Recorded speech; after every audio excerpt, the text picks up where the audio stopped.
Hello, Brandi. Hi, I am I well. feel like we haven't done this in a while. I don't know, maybe. Have we been in a wormhole? I think we have. The wormhole might have been called 2020, and then it didn't. Yeah. What year is this? It's 2021 now. We were definitely in a wormhole. Yeah. I'm getting a feedback on my end, so I apologize that I'm like. Am I hearing it? I don't know if you're hearing it. The wonder of live shows. Yes. It sounds to me like you're on your computer mic instead of your mic in front of you. Oh, I wonder if that's what's happening.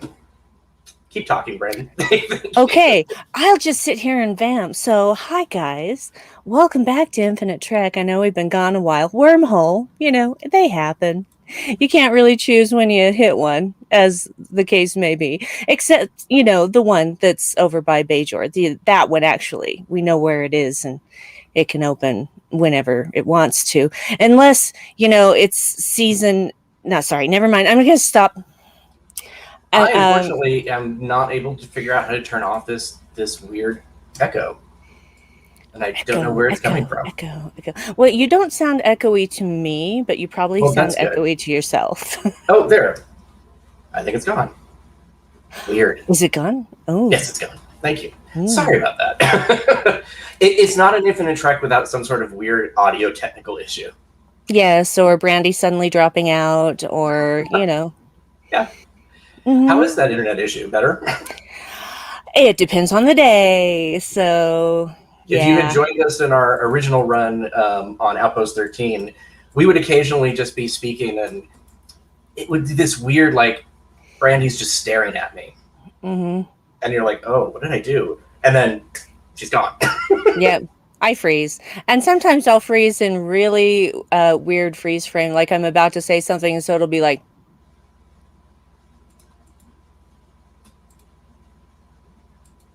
no, I'm not frozen. Did y'all believe it?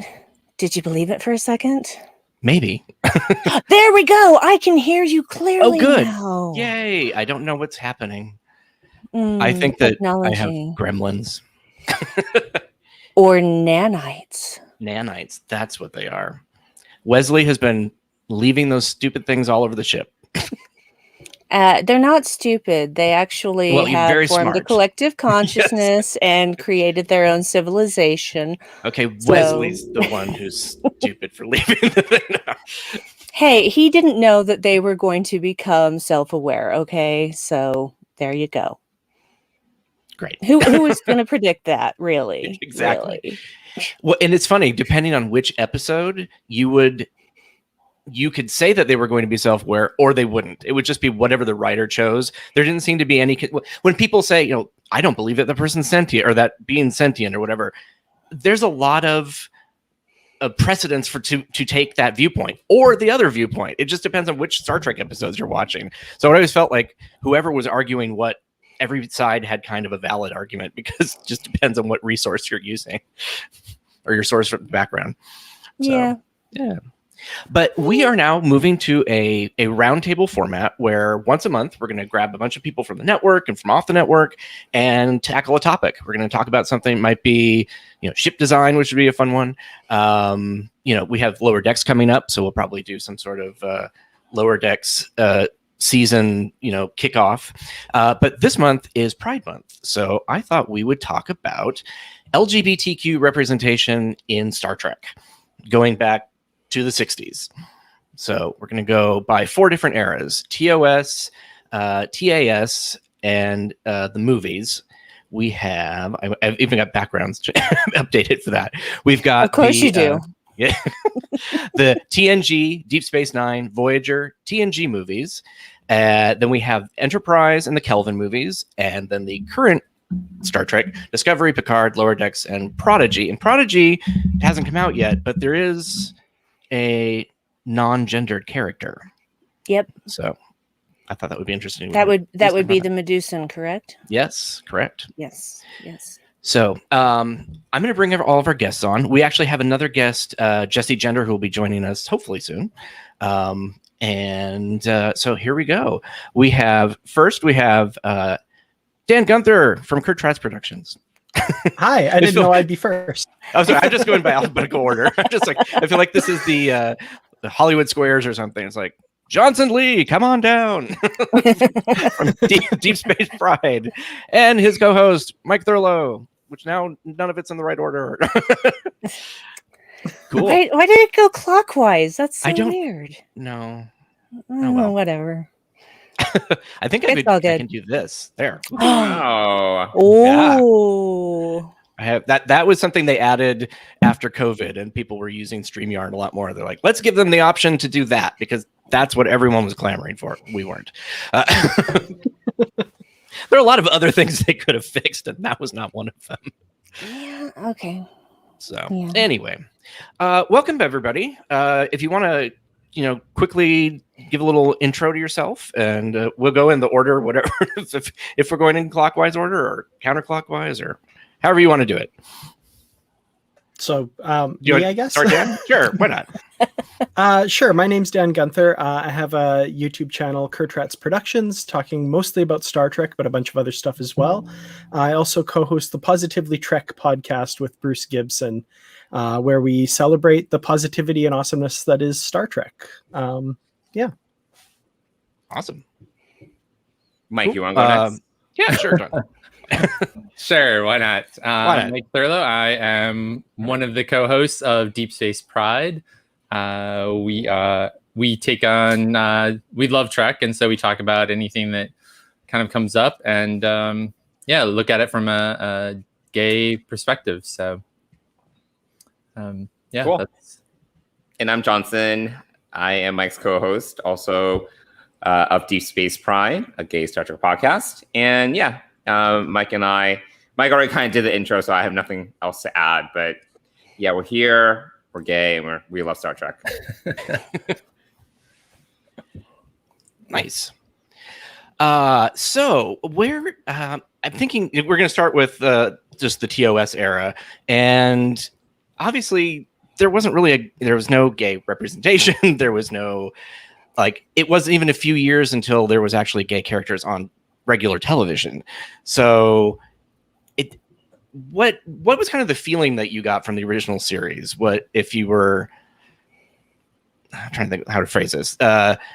Was there any characters that anybody related to, or is there queer themes besides the obvious Kirk Spock shipping?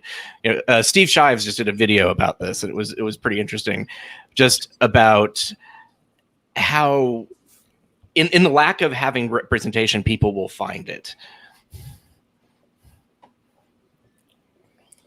I mean, I think for me, growing up watching TOS, I would say that it was more about acceptance and just seeing a diverse, for me, what looked like diversity.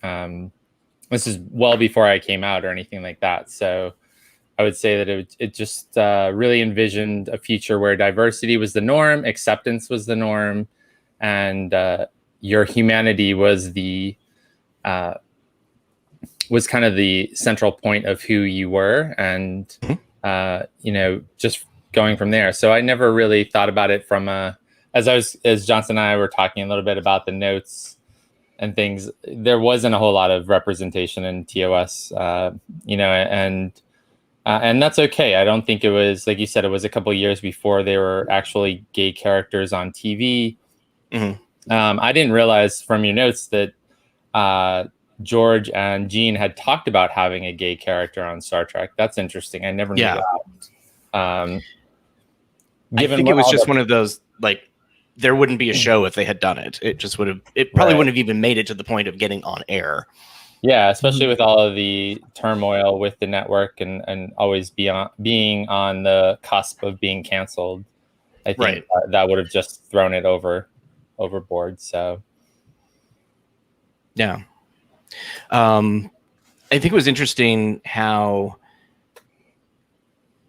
I'm trying to think of how to phrase this. How once everything kind of moved into the fan fiction / fiction, when that sort of bubbled into, it feels like later, into the movies, and there's like little bits and pieces. It feels like they're like giving a wink and a nod to it, at least. And I don't think that's not necessarily representation, but at least it's sort of acknowledging that, it feels like. One thing I want to bring up too, Star Trek the Motion Picture, of course, I think kind of figures into this, but the novelization of that as well. Yes. There's kind of a foreword by Admiral Kirk where in the course of that, he directly acknowledges the speculation of a relationship between him and Spock, and he leaves it open. Mm-hmm. He doesn't confirm or deny, basically. He just says, we're very close. We've worked closely for many years. Right. And naturally, that might lead some to think this happened. And then he just doesn't move on from there, which I always found really interesting. And it's interesting. People will quote that as like, well, he's saying no, there's no relationship. Like this totally denies it, but it doesn't. It leaves it open-ended, like you were saying. Mm-hmm. And if you watch the movie, they also have that moment where they put their fingers together, which people have pointed out that's how Vulcans basically, show a bonding and kissing, basically the equivalent of that, like a peck on the cheek or whatever. So, yeah, that is interesting. It's the novelizations really kind of pick up the ball where it gets dropped in regular television and movies. Later, when we talk about the TNG movies, there's a character that was speculated to be gay. They're like, no. And then in the book, he's gay. So I had written down something about the animated series. It's interesting. You wouldn't think, okay, a 1973 children's television program is going to have nothing to do with this topic whatsoever. But there was a Harry Mudd episode where he had love crystals, which basically you give it to two men, it will make them friends, and two women, it will make them friends. But if it's a man and a woman, they'll fall in love. So it was really interesting how they were just very like, nope, this is how it's going to be. And we have later Spock and Kirk have been exposed. So you have Spock's like, thanks, Jim. It's good to have a friend like you. Kirk, strange. That's the way I feel about you, my dear friend Spock. It's just like, but it's just the way it's said, and it's just very like, and kiss. It's like, it's almost like they're trying so hard to say like they're just friends. This just makes them friends, but they like push that so hard that it kind of tips over into the other side. That makes you go, yeah, it hangs a lantern on it. Yeah. And like Jess Kerwin in the chat said, not to mention TOS was pre-Stonewall. So a lot of the country wasn't ready for any of this, or, the way socially we were moving. It's looking back, it's hard to see. We've made a lot of strides in just, the last 20 years. It's weird to think about, like, when I was a kid, that even just thinking about a character possibly being gay made you feel bad sometimes. At least that's what the impression that you were like, your parents would, like my parents at least, it's more strict, families, just like, don't even think about that. That's, it's like, we're not going to talk about that. It's not a subject for discussion. So if there was a gay character on television, you were not allowed to acknowledge them, or if they were bad guys. Basically, the what is it? The Hays Code, I think, said that. I believe in movies. I don't know how long that. It didn't last much longer in the 70s, but basically, you could have gay and lesbian representation as long as the person was portrayed as being bad and wrong, and the character could be a bad guy. They couldn't be the hero of the story. So I think that probably sunk into Hollywood quite a bit. And at the time, it was still on the listed as a mental illness. I'm trying to remember what the name of that book is called. Right. But yeah, it wasn't until 73 or 74? Something like that, where it was removed. I think. The DSM, thank you. Yeah. But even in the 80s, I think people didn't realize it had been removed. It's not like we had the internet and made these things where information wasn't flowing as easily, I believe, about this sort of thing. So yeah, it was still believed to be a disease for a really long time, well beyond when they removed it from the DSM. Yeah. Mm-hmm. So one of the things that Johnson and I were talking about, and I just wonder what everyone thinks, is, do you think that sometimes we look back through history and I think we look through it look at history through the eyes of now, and we sometimes put things into being that probably wasn't there or wasn't even thought of back then. And what is your take? Like, what do you all think of that? I think that's an interesting point. Kind of an analogous thing that I think of is I spent 2 years teaching in Korea, and the common wisdom in Korea is there are no gay Koreans. Like that's the party line kind of thing. I spent evenings in Itaewon, in a section of the city colloquially called Homo Hill. I will definitely say that is not the case. Very, very fun part of Seoul, by the way. But and because there's that perception that, that doesn't exist here, there's such a closeness between young males that we don't have here in the West, because if two boys are cuddling watching a movie, no one's going to say, oh, that's gay, because they have that freedom to kind of do that without getting that label. So I feel like there's something similar looking back through history, maybe, where it just wasn't a factor. Like it never even came into one's conception in the common accepted part of the world that maybe that kind of behavior was more acceptable, or you could be more open about it without that suspicion. I don't know if that maybe kind of resonates with what you're thinking there. Yeah, I definitely think that there's some cultural differences there that allow for that. Maybe in places like Korea or even Asia, maybe Johnson can chime in with that. But, yeah, I think it's definitely frowned upon. Well, it definitely was frowned upon here in the United States, for sure, in the West. Yeah, I think it's interesting, like, because I've definitely had discussions with friends about how homosexuality is viewed in Asian culture versus American culture. Like one simple, very, very simple example is in many parts of Asia, like female friends will just walk down the street holding hands, and that's very standard. And it's not a gay straight thing. It's literally just like, just your friends. You can hold hands and you can walk around, and it's okay. And if you were to do that in the West, I think that the perception there would be just very different. And that's always been interesting to me. And Mike and I have definitely had debates about representation in Star Trek and how Star Trek has always and will always be a production of the time period that it's in. In my view, I don't have much to say in this segment because I'm not the biggest TOS fan. I've been very honest about this. I haven't watched every TOS episode. Mike has threatened to take away my Star Trek fan card. But but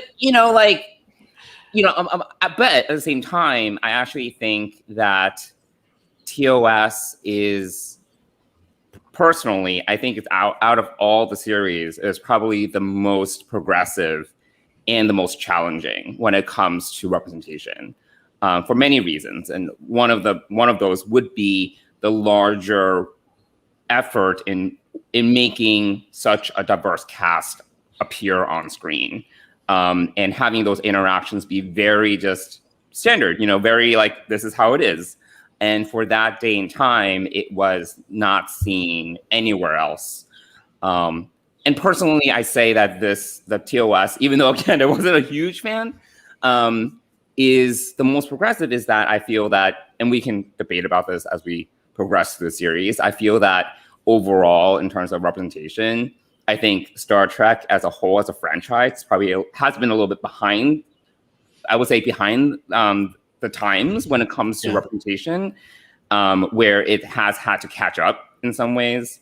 And once we get to Discovery, I have thoughts about Discovery and everything, but we're not there. That's like 2 hours later. That will probably take. No, I don't know how long we're going to stay into TOS and TAS movie era. Yeah, I think for me, and Aaron, I like what you said earlier, where people definitely find representation in ways where if they don't see it anywhere else, they find it wherever they can. Right. And I think that is very true of the early days of Star Trek, where even though there wasn't this obvious characterization of gay characters or same-sex characters or whatever, or, same-sex attraction or whatever, people found it in, for example, in Kirk and Spock. But for me, even, as just a general Star Trek fan, I just think that the overall story of Star Trek has been about just representation and inclusion. It wasn't, even though there was that lack of a obvious LGBTQ character in the TOS era, that was okay. I didn't mind it because, again, the larger story was there. Yeah, it feels like TOS was really kind of pushing the culture forward, whereas maybe the more recent series, like in the 90s and stuff, were kind of playing it safe and just like, we can talk about this because we're kind of allowed to now, but TOS didn't ask permission. It just kind of did it. Right. I just got a message that Jessie will be here shortly. Excellent. So, so sorry about that. Wonderful. That's why I'm kind of distracted, looking like sending links to places. And also in TOS, I felt it was also people can identify with the other, if especially in that era where it wasn't as safe or comfortable to say who you were or be yourself. Seeing an alien who is considered different but being accepted, probably that was something to connect with as well. I think Spock, I heard a lot of people had connected with Spock just because he was different enough, and people, McCoy would make fun of him. It's just like that was still a very weird relationship when you look at it. So I always think about Plato's Stepchildren, and of course everyone remembers it for the interracial kiss. But for me, there's a scene, Alexander, who's a small person in that episode. Kirk, at one point, Alexander says, "Would I be welcome in your Federation?" or something like that. And Kirk gets down on one knee and gets down to his level and says, "Alexander, in the Federation," and I can't remember the exact quote, but it's like, there are people of all shapes, sizes, and colors, and there's no wanting for opportunity and stuff. And I love that little bit. It's just, they're saying it to the audience, and it needs to be said, and I loved it. Yeah. Well, and I also think of Let This Be Your Last Battleground. I think it's that one where the painted faces, right? Mm-hmm. Yeah. Sorry, it's been a while. I'm only starting to kind of rewatch intermittently different. Let That Be Your Last Battlefield. Yes. Yeah. I think that the lesson there, where people look the same but may look slightly different, is a lesson that kind of crosses all boundaries and sort of is a great humanity lesson. And that's one of the lessons that I grew up with very young watching. And so going forward in my life, even though I grew up in Maine, which is obviously a very not diverse place, as I moved into more diverse places, I didn't see other. The one thing I did see, and I still see, is groupings of people like culturally together, and that was something that was interesting to me, and wondered wondering then, not now. I mean, I understand now that it's for comfort and for closeness and just being around people like you, but I always wondered about that, and I didn't feel that same way if I were around other white people. So it just seemed to be something that I was aware of in my college years as well. That sort of exposure that I got. But I think that the lesson there is a lesson that's timeless and still has a lot of value and really provides a great foundation for Star Trek right from the beginning. I think it was interesting in the household that I grew up in. I would say my family is not the most progressive as far as attitudes, but they would also park us in front of the television to watch Star Trek or PBS. And it's just they basically were counter programming us. It was kind of interesting to just watch but wait, if this is it was just there'd be that little constant kind of questioning in my brain. So I thought it was really interesting because I would, speaking of Last Battlefield, I would remember that when we were talking about different racial stereotypes. It's just but they're people, what I don't understand I literally felt like my brain was broken as a kid. Cause I'm I don't understand. Am I missing something that I'm not supposed to like these people? Why? So I was always just laughing now in the future that it's like my parents just put us in front of these things that just totally contradicted what they were, that their belief system, which is good actually, or I would not be here. So, anything left in like kind of the TOS, TAS? We've got the TOS movies where I don't think this is necessarily like a gay issue or even representation. We had the Marta, shapeshifter from Martia. Star Trek 6. Martia, Yeah. thank you. Yeah. Yes. Where she basically morphed into Kirk and Kirk kissed himself, which I think is something to the effect of like, I bet that was your lifelong ambition.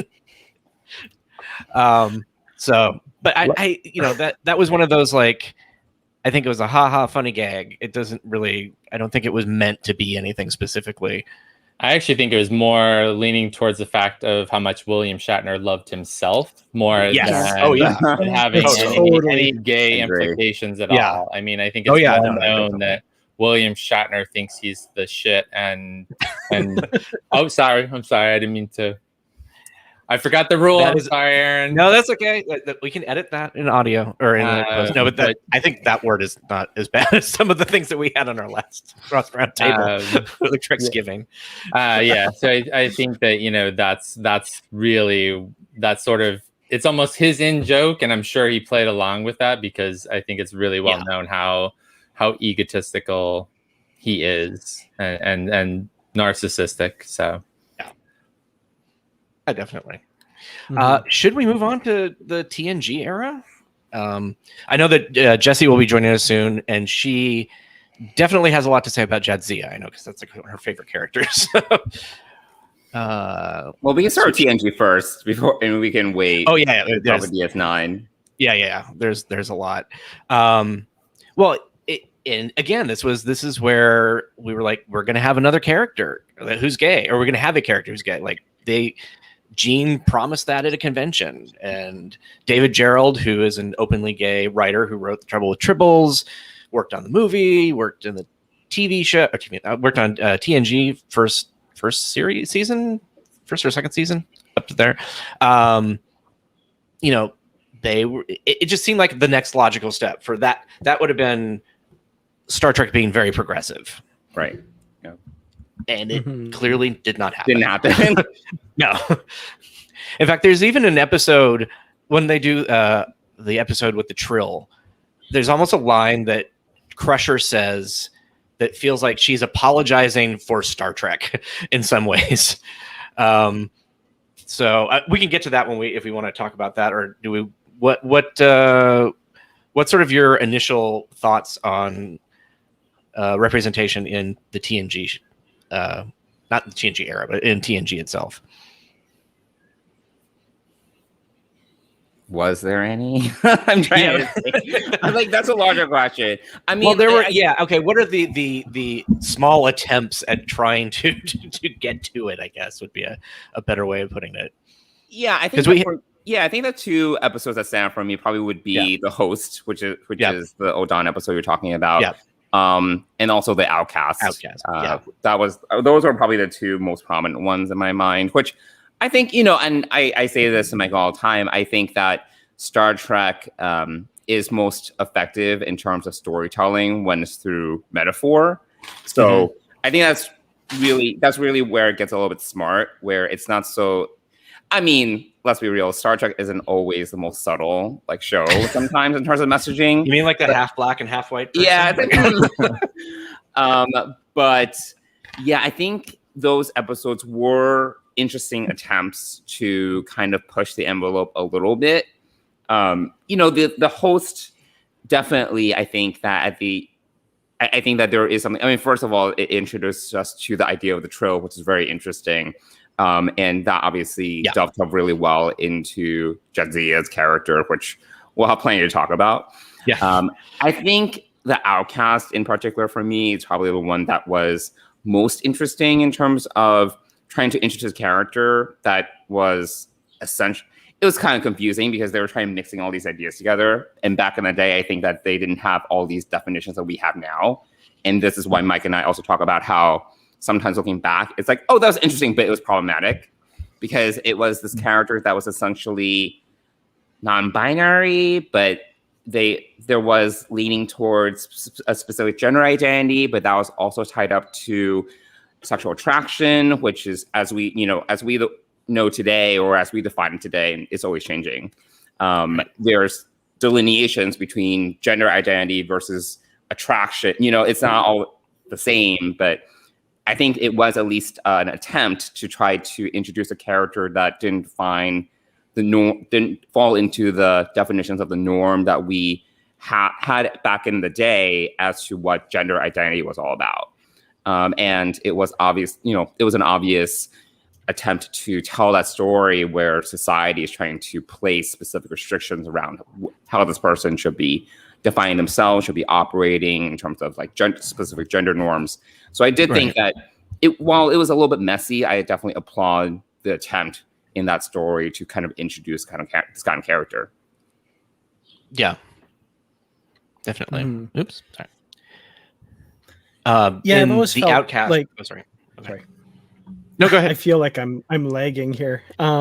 Me too. Yeah, the one quote from the Outcast that really sticks out to me that I loved, and again, one of those moments where they're just like speaking to the audience, is where Soren is giving the speech towards the end, and they say, "All of the loving things that you do with each other, that is what we do. And for that, we are called misfits and deviants and criminals. What right do you have to punish us? What right do you have to change us? What makes you think you can dictate how people love each other?" And when I watch that now, like as a kid, I absorbed that message, and it not on like a conscious level, but it just kind of informed how I think about things. And nowadays I watch that and I think totally about gay conversion therapy and that horrible crime that gets still perpetuated. That's what's on my mind when I watch that. And yeah, because that's basically, an analogy for kind of what she goes through in that episode. Yeah, definitely. Also, part of that speech was like, I am female. I'm not sick because I feel this way. I do not need to be helped. I do not need to be cured. What I need, and what all of those who are like me need, is your understanding and your compassion. Which I always thought was a nice part of that as well. And Jonathan Frakes had mentioned that he thought Soren said, the quote was like, if they really wanted to tell the story, they should have cast a man instead of an androgynous woman. Mm-hmm. Yeah, I'm sure that would have been very interesting. And yeah, I'm sure that they've gotten some letters about that. I'm sure the networks would never have allowed it. Well, it was syndicated, so it just would have been ththose when they didn't want it, they just wouldn't play it. Which would have been everywhere. Yeah. Except for like 3 places, probably. New York, Los Angeles, San Francisco. I don't know. Well, we have Jessie with us now, so I think this is a really good time to bring her in. Yeah. Hi. Hello. Sorry I am late. I hope you all know hate me. Life happens. I legitimately just woke up less than 10 minutes ago, so I deeply apologize. My alarm did not go off, so no. Well, it's all of those late night game streaming. No, it's legitimately last night was my birthday party, and so I had that's people right. over. Happy birthday! Yeah, happy birthday! That's awesome. Thank you very much. So I'm surprisingly not hungover, but I meant to actually set my alarm, but I just like fell into bed after everyone left last night. So I am very sorry that I showed up a little bit late. So you have just missed TOS basically, and we just started on TNG. Who cares? So, yeah, that one, right? Well, there wasn't a lot of. I didn't say it like that, but I was like, I really love you. As our conversation was, like, there's not a whole lot to talk about in that era, really, honestly. Yeah. I would assume. Like pre-Stonewall, pre-gay characters on television. It's like, what do you do with that? Mm-hmm. So, no. We were waiting to talk about DS9, though. We haven't even gotten there. I knew that you had thoughts about Jessie. Yes, believe me, I'll talk about Jessie because random aside, last night during the party, I still have the random cardboard card of Jessie Dax that I own that hides right around that corner. And so every time someone came into my apartment, they were like, "Oh God, who's that?" And it's just Jessie just lurking over in the corner. Oh, that's great. No. It'd be so funny, like during a show, just to have her like slowly Just have her on like some sort of pivot or something that comes like, Yeah. so it's like, she's alive. If I had a roommate, I would just have them like hide right behind that door and just like slowly slide her in to the door frame. That would be great. Yeah. Get Newt somehow like train him wherever he ends up being. Yeah. Awesome. Well, welcome. Thank you so much for joining us. Do you want to give a little bit about yourself real quick, and then we'll jump back into things? For sure. For those of you who don't know who I am a LGBTQ YouTuber. I generally talk about Star Trek and other science fiction and how LGBTQ topics relate to it, either both in the universe or just sort of like use it as a jumping springboard to talk about other things. And yeah, my YouTube channel is Jessie Gender, and that's about it. So yeah. Cool. All right. So we were just talking about the Outcast from TNG. Mm-hmm. So if you have thoughts that you would like to add about that. Yeah, I didn't catch the whole. I caught a little bit of the tail end of the conversation, but the thing with the Outcast for me is I actually surprisingly really, really like that episode for how old it is, and like it's one of those where it feels like it was supposed to be about like, you know, sexuality, and they were trying to like talk about sexuality with the episode, but they sort of stumbled into a very good trans metaphor that works, like it still works today. And honestly, my only like I have quibbles with it here and there, and I don't want to try and get repetitive if other people address the stuff. But the reason that I think the only thing that I have negative thoughts towards, and even I have complicated thoughts about it, is the ending of the episode. Is it just ends really sadly, and it definitely fits in that sort of bury your gays and gay conversion therapy that I think Dan mentioned. And that it sort of slides into, and it's a really dark ending, especially for Star Trek.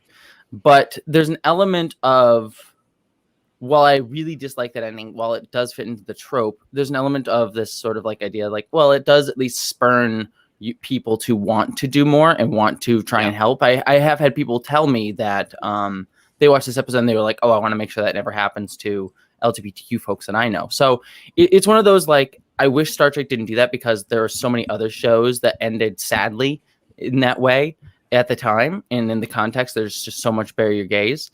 But it's one of those, like, it's always that sort of weight that you're constantly balancing with representation, is like, you can argue it to me that this is good within this episode and within this context. It's just when it's applied to every single time that we're represented, that this happens, that it becomes a major problem. And that's sometimes the conversation that people get stuck into. It's like, well, if it works for this and it's a really good, it's like, yes, but I don't always want to see myself be one of the barrier gays. So yeah, that's sort of my general feelings on the episode. I didn't catch the whole conversation, so I don't want to be repetitive, but I honestly really love it. I think it's a really good episode, despite some problems that haven't aged well. And it's just kind of funny when jumping ahead to like other episodes that address similar topics in Star Trek that do it even worse, even though they occur later, but we'll get there. So one additional thought I did have on that episode, you know, I know that we've mostly been talking about Soren's character, is one of the things I do respect about that episode is also just obviously Will Wrecker's character, where he's oftentimes just represented as this womanizer.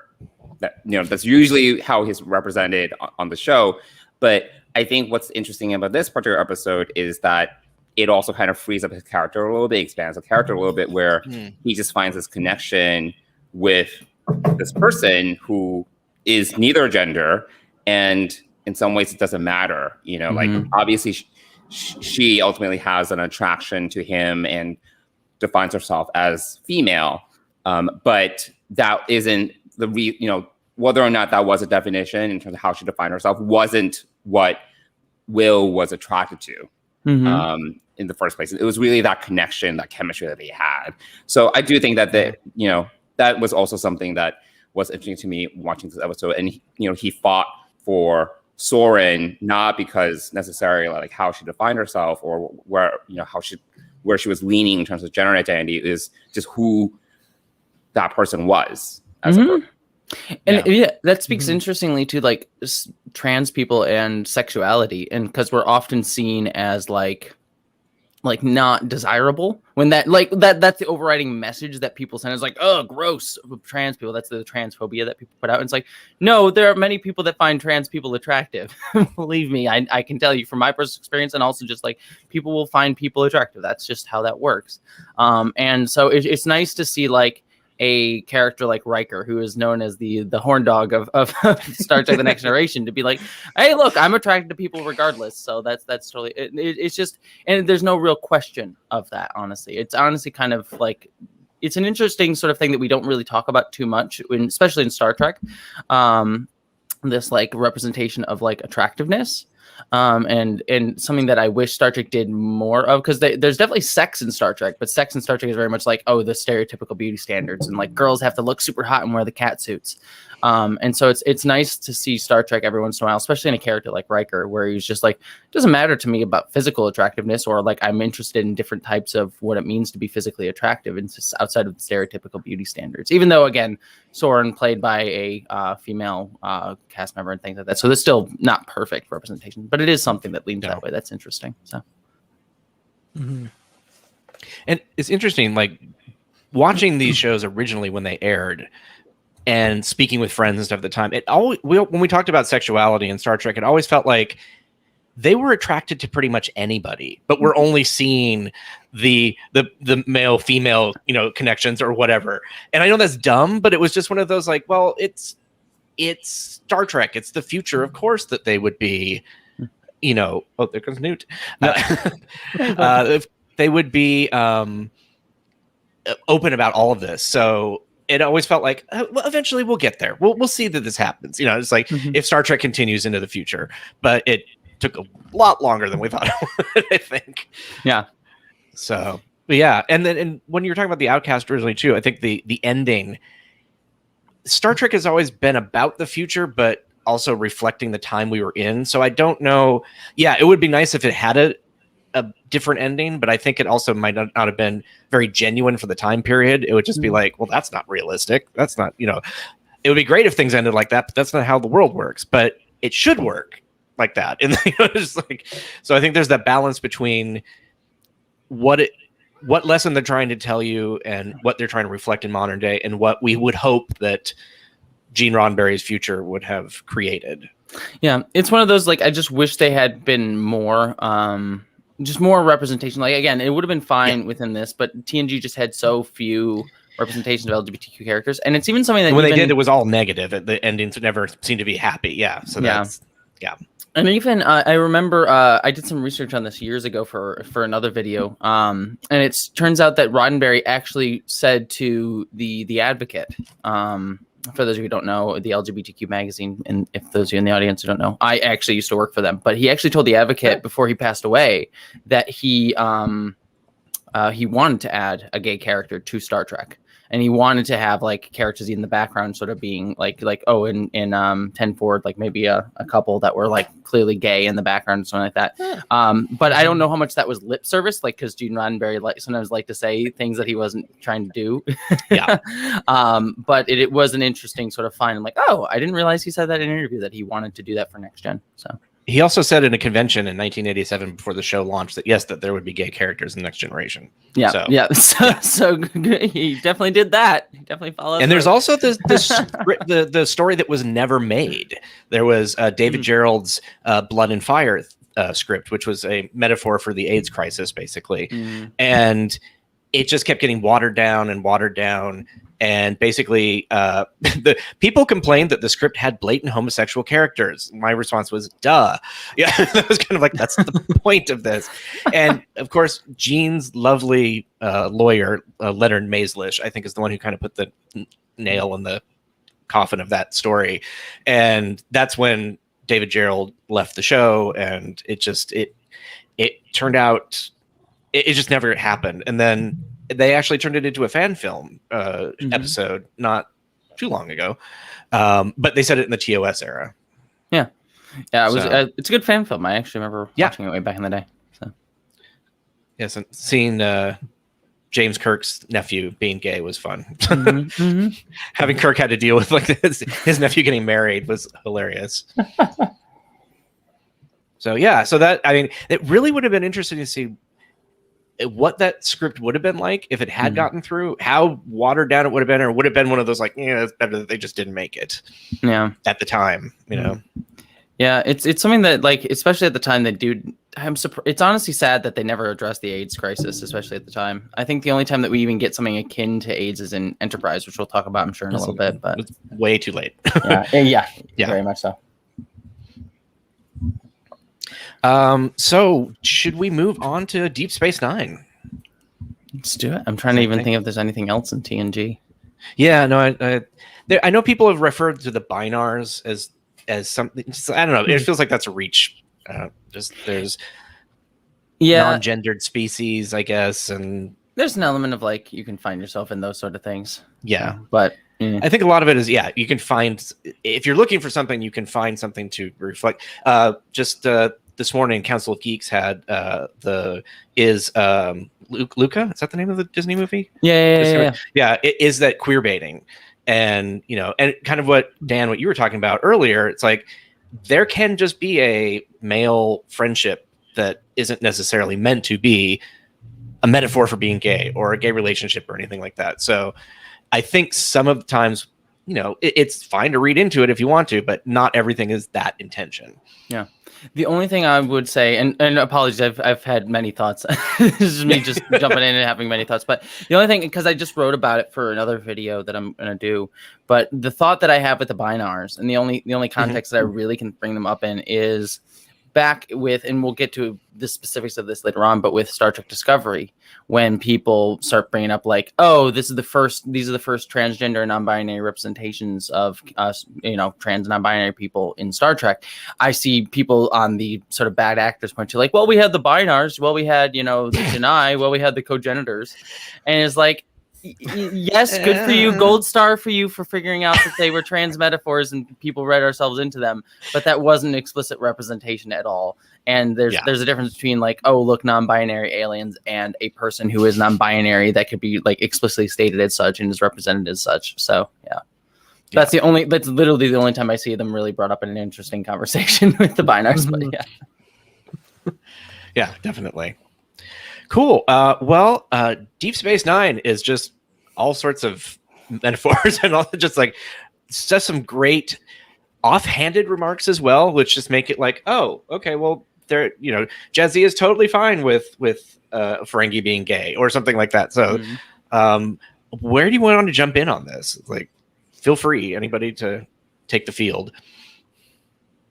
I will say just about that bit in Rules of Acquisition, that was like one of those moments that as a young person watching the show, I wasn't able to do it when it first aired, but of course I always taped Star Trek on VHS, and that was always like a pause and rewind and replay that bit moment for me, because I was just like, I loved her. She was shocked in that scene, but not shocked because this was on the surface a feeling of romantic love between two men. It was when she says, I'm a woman. You're a woman? Like, that was the shocked moment, not the like, yeah, you're really in love with Quark, aren't you? And I was like, oh, that's so awesome. I love that. And it's not shocking because she was a woman. It's like, oh, but it was more like Ferengis just don't do that. So it's sort of like, like you're a Ferengi woman as opposed to just a woman. Yeah. And for people who haven't seen that episode, it's basically there is Quark has an assistant, isn't she? Like, or a waiter, and then becomes they end up doing business together, but it's a woman pretending to be a man, so she could actually participate in Ferengi culture.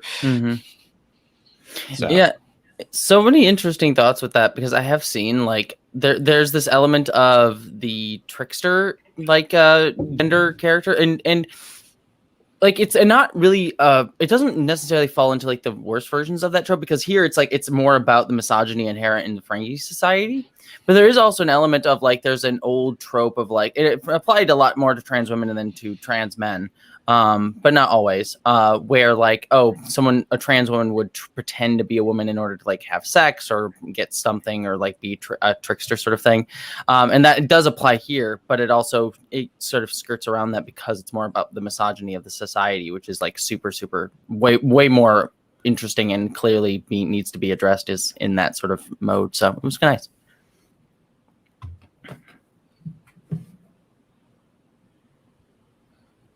As I cut it off. And- well, that's all. Goodbye. No, shit. Well, why don't we just talk about Jadzia just to start with, just because that character is such a underlying thread for some of these conversations throughout Deep Space Nine. Jadzia the Trill, who has been many genders, well, two genders, men and women. Yeah, I've always, Mike loves Jadzia, so I will also let him talk about Jadzia extensively. But, I think just straight off the bat, the fact that you are presented with this character that has so many past lives and so many past identities, and, it just opens up all these different conversations. But honestly, in Emissary, the way that Jadzia and Sisko interact, and one of the first things that Sisko says to Jadzia is just affectionately just old man, and that the relationship that Sisko has with Dax is historically occurs on and all that, but it doesn't really faze him. He's like, wow, you look different, but you're, and you're not the same, but at the same time, you're still Dax. That identity just transcends the physical in many ways, and it doesn't really matter what gender you're presented, that you're representing, you're presented. I think just in that first episode, that really sets the stage for who Jadzia Dax is, who Dax is, and all the different interactions that Jadzia has, or and then Ezri just has with different characters throughout the series. And her interaction with like her past Klingon friends, when it's like, nope, I'm Jadzia now, and they like make that transition very easily, which is nice. Just seeing that the Klingons are like fine with it. Curzon, my old friend. I'm Jadzia now. Jadzia, my old friend. Not even missing a beat. And that's exactly how stuff like that should be handled, because that it's like so many people are worried, like, oh, if I misgender someone or say someone's name wrong after they transitioned, I'm gonna get like destroyed and like someone's gonna get angry at me and yell at me. It's like no, it's like generally most trans people will be like no, just this, and then you correct yourself and we move on. It happens. That's just how life goes, and so that's always such a perfect representation of that. Well, one of the things that's unique about the Sisko Jadzia relationship is that it's sort of, would you believe that my thought literally just left my mind? Well, let me, if you want to think about that, real quick, David in the chat asks, is Sisko calling Dax old man sort of like dead naming a Trill? I was actually going to bring this up. I was thinking about this. I don't think so at all, because she is okay with it, and she actively states that she's okay with it, and she encourages it. And it's important to recognize that no one else is allowed to call her that. Like if Bashir started calling her old man, I am certain that she would probably have put him down, because the whole point with that is like, yes, it's a gendered term, but it's a term that comes out of like them knowing each other. And so it's not a sign. Usually what the issue with like dead naming or misgendering typically is that the person is intentionally saying that they don't see you, and that they are supplanting your respect for you and your identity over they're sort of supplanting their own desires and their sort of version of reality onto you. And so that's where it becomes a problem. And so when Sisko's saying to her old man, he is not saying that my understanding of you is more important than your understanding of yourself. He's not trying to supplant that. What he is doing is saying, I see you because I'm recognizing your entire history, your whole self, in a way that only I can, as your friend who knew you before you were Jadzia, when you were Curzon. And so it's more an element of two friends recognizing that they see the totality of each other, as opposed to being misgendered or being dead named or something like that. And so I actually really appreciate it. And yes, it's a gendered term, but I think it's more of a recognition of I see you. Whereas the whole point of misgendering and dead naming, when people do it intentionally, is to say, I do not see you in the way that you wish to be. And so I think that that's sort of the difference there. But I do understand that it can make people uncomfortable as well, with the genderness of the term. So it's definitely not unproblematic in some ways, but I think overall I actually find it really endearing and still fitting in within that. So I also think it's a little bit different because at the end of the day, the analogy of Jessie Dax being transgender only goes so far, right? Like we're still talking about a true symbiote that, you know, she still has all these past identities. That's part of her. She's still Curzon. She's still Ebony. She's still Tobias. You know, there's still all these past identities that are part of her. They're not in the, you know, they're part of her identity. She's now Jessie Dax, but all those different personas and all those different gender identities make up who she is. So it is a little bit different. I think that because when you start to slice and dice it to a certain extent, the analogy kind of falls apart. But I think that there is still something that we want to take away from this character. But at the same time, there's only so far that we can apply some of these modern day technicalities when it comes to looking at her as a transgender character. You know. And the symbiote itself has a personality as well. Right. From what we know. I mean, whatever personality a symbiote can have. But Bruce actually asked, does the symbiote have a gender? And I don't believe they have a gender, correct? I think they refer to it as genderless. it. Yeah. Whenever it's I played a trill in an improv show. I should know this. My research it's not bubbling back up. I'm upset that, or not upset. I'm sad that we did not get to go long enough for me to have played a past life. We wanted to do the whole thing where they meet all of their past the Gentara? Jantara, something like that. So that was one of the ideas that we wanted to have for season 2, but that did not happen, unfortunately. No, I think the relationship between Sisko and Jadzia. Sisko once again has another representation of a friend who stays friends with someone even though they're different, and even though in this case, to carry it through a transgender example, I think that, and I can't speak from personal experience because I'm not transgender, but I think that people lose friends when they go through that. They lose, just like coming out, you lose people in your lives for different reasons, whether it be religious or they just don't accept you or whatever it is. But I think in this case, Sisko is a great example of someone, and they make a point of it. They say that at some point, and I forget where, they say that oftentimes relationships with Trill don't translate to the next host because there's there's one, I guess there are Trill rules about it, but also I think if you look at it from the opposite side, I think people have a hard time making that transition to someone being different or someone being new, but yet being the same person that you knew possibly not that long ago. So I think this is another great example of how Sisko represents someone who's not only a father, but a Black father, but a loving Black father, but also a friend, a very good friend who stays with the people that he loves, stays with his friends far beyond any normal, or not normal, normal's not the right word, but expected, or what may seem to be the usual length of time. And as people, as Jadzia, and it continues for Ezri as well. So I think that's again, Sisko just being written as just a great example on many, many levels. Yeah. Yeah. Mm-hmm. I always appreciate, like, I just did a rewatch of Deep Space Nine, and one of the things that I found so amazing with Sisko is his relationship with Jadzia and how often he is there for her and like understands her on her own terms. I think the best example for me is sort of, I know we're still on Jadzia a little bit, but jumping to Ezri. Ezri, I think, just has such a wonderful relationship with Sisko because there's a difference where Jadzia comes in and she's so confident in herself and who she is. Ezri comes in and is so like, I don't know what I'm doing. And Sisko consistently, and especially in that like second or third episode where she's on Deep Space Nine, he affirms who she is. Like he starts calling her old man and like, accepts her and just takes her as who she is, but still sees the totality of her with Dax inside of her.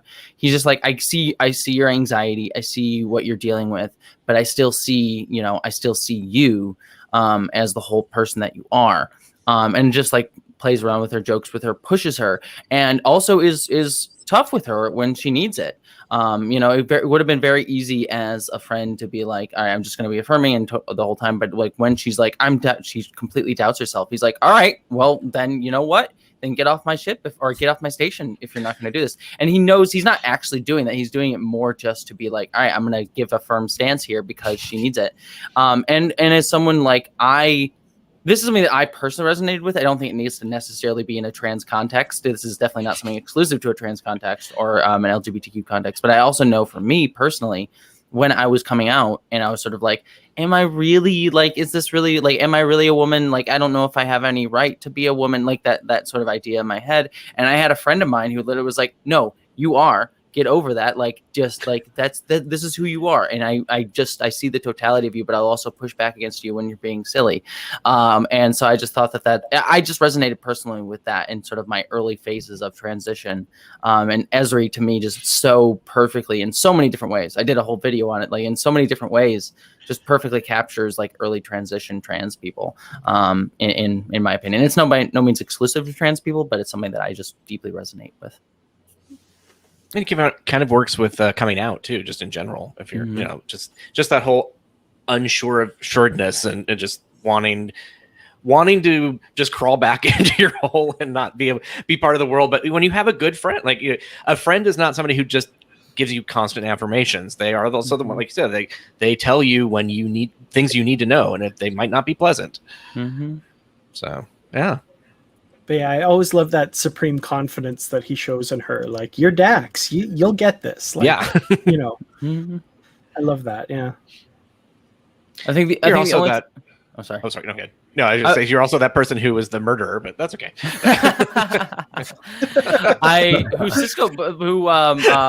Avery Brooks plays perfectly in that episode. Oh my gosh, terrifying. Though I was just gonna make a joke. The only time that Cisco doesn't give pushback where he should is that one episode where Jessie is like, "I'm gonna go marry this dude who I just met and lived in an incorporeal being." And I'm like, Cisco, man. you need to smack her upside the head and say, "No, what are you doing?"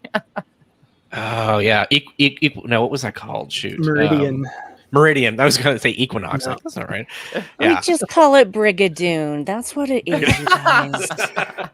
The only saving grace of that episode is the introduction of Jeffrey Combs to the Star Trek universe. But other than that, agreed. Not good. Yeah. I like the idea of a planet kind of like coming in and out of transition. The concept was interesting, but what they did with it was not. Yeah. Oh my god! There's also like some of the early flirting with Dax I appreciate in that episode. Like when it's clearly like feels like just lusty stage where like they're all hanging out. It like there's like a dinner scene in that episode and the guy's clearly hitting on Dax and Dax is just like, yeah, I'm into it. And I'm like, if it had stayed at that level where she's just like, yeah, I'll have a one night stand with this guy. It's really cool. It's like that's awesome. But is that do your spots go all the way down? Is that exactly. That comes from? Yeah. Now, I assume we're going to be talking about Lenara Khan shortly, so sticking with Meridian just for a second, what I love is juxtaposing that episode with Rejoined and seeing how the chemistry between Terry Farrell and Susanna Thompson is a million times more than between Jedzia and whatever that random guy's name was. Yes. He would be the perfect person for Troy to fall in love with because he's got that sort of bland, completely forgettable. Yeah. And he's just there temporarily. That also fits with her MO. Come on. Non-threatening to Riker, yeah. Exactly, right, yeah. That's what Riker's just like, I don't, like, there's the episode where Riker's like, I never feel threatened by the dudes, and it's, like, nice he's being affirmed, he's like, she can have her own sexuality. More Reed's is like, these boring folks. Yeah, have you seen these guys? Come on. That's great, but no, you're right. Their chemistry is so much better. Mm-hmm. That's a great episode. I mean, that's another one that has the bury your gaze ending, which is always kind of, it's not necessarily like she's dead, but it's definitely end on a sad note. And it's like, it would have been so much nicer to me to even see like, if like they had like chosen to like, oh, we don't really want to be together, we can't be together now, but then like they still stay in contact, because there's like this hard like we'll never talk to each other again. And I would have liked to, I know that that's the trope of the society, but it's like it would have liked to see some like sort of like reference to her, maybe, you know, a few episodes down the line, maybe it's like, oh, I got a letter from her or whatever. But it's just this sort of like deeply like cut off ending that just is rough to see. It's really rough to watch. Which is weird too, because where does that line draw? Because clearly she has relationships with other people from her past lives, Klingons, Cisco, you know, like anybody who just wasn't like super close. Is that what that is? Or I don't know. It didn't feel like there was any kind of hard, fast rule as to what that past relationship was or had to be. I thought it had to be a spouse. Like if it was it a a spouse? spouse. Or Yeah, I think that was it. Yeah. Okay. Yeah. Which seems again really It's been a weird. while It's since like, I've seen is that. it like one night flings? I guess are okay, but not spouses. Yeah, Yeah, just, no, you guys how do you can't be hook up married every again. time you change the body? Like, yeah. is that okay? I mean, given, you know, the society that the Trills are, they're kind of weirdly secretive anyway about certain things. So it's like, it kind of makes sense that they have that weird, messed up social anxiety and structure. No, yeah. It doesn't make any sense, really. I No. mean, if the spouse is fine with the new host, what business is it of anybody else's? There you go. I did like in I that think in one the episode. Oh, sorry. Sorry. I was just going to say, I think in the episode they make like a really quick, like, it's to encourage hosts to have new experiences or something, but it feels like a really like, we need to create this conflict. That's why, or something. Yeah. Basically. Yeah, because there is an interesting conversation between Kira and Bashir, because it was an exposition conversation, but Kira's like, why should it matter? Like, you know, exactly, Randy, what you were saying. It was like, why should it matter? Like, you know, who cares? Because for her, like, it shouldn't matter, like from her perspective. And then Bashir had to like kind of break it down and try to like explain why it's a problem. And it's a little like fuzzy, but that's where we kind of get the setup. Still doesn't sound like a problem to me, though. Well, and then in Let He Who Is Without Sin, Jadzia meets up with a past lover and like does clay pot things like the ghost, and it's like, so they were having some kind of connection. So it's very much the thing that sometimes Star Trek does, where they pick a theme or idea and work back from there instead of it actually like making sense coming out of the situation. It's like, we're gonna make sure to hammer this idea home and screw whatever makes sense in our continuity. Definitely. No. So was in Rejoined, was that the first gay kiss in Star Trek then?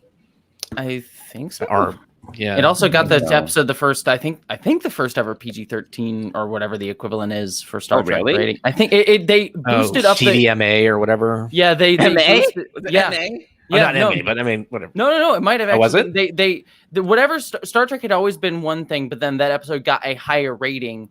And I think it was, I might be wrong on if it was the first time. I think it might have been though, but it definitely got a higher rating because of the kiss, which is saying like, oh, you know, sexuality is mature, like, you know, LGBTQ sexuality is it's gonna. Yeah, I'd love to see like a montage of all the other kisses before that. It's like none of that. Nope, just this one.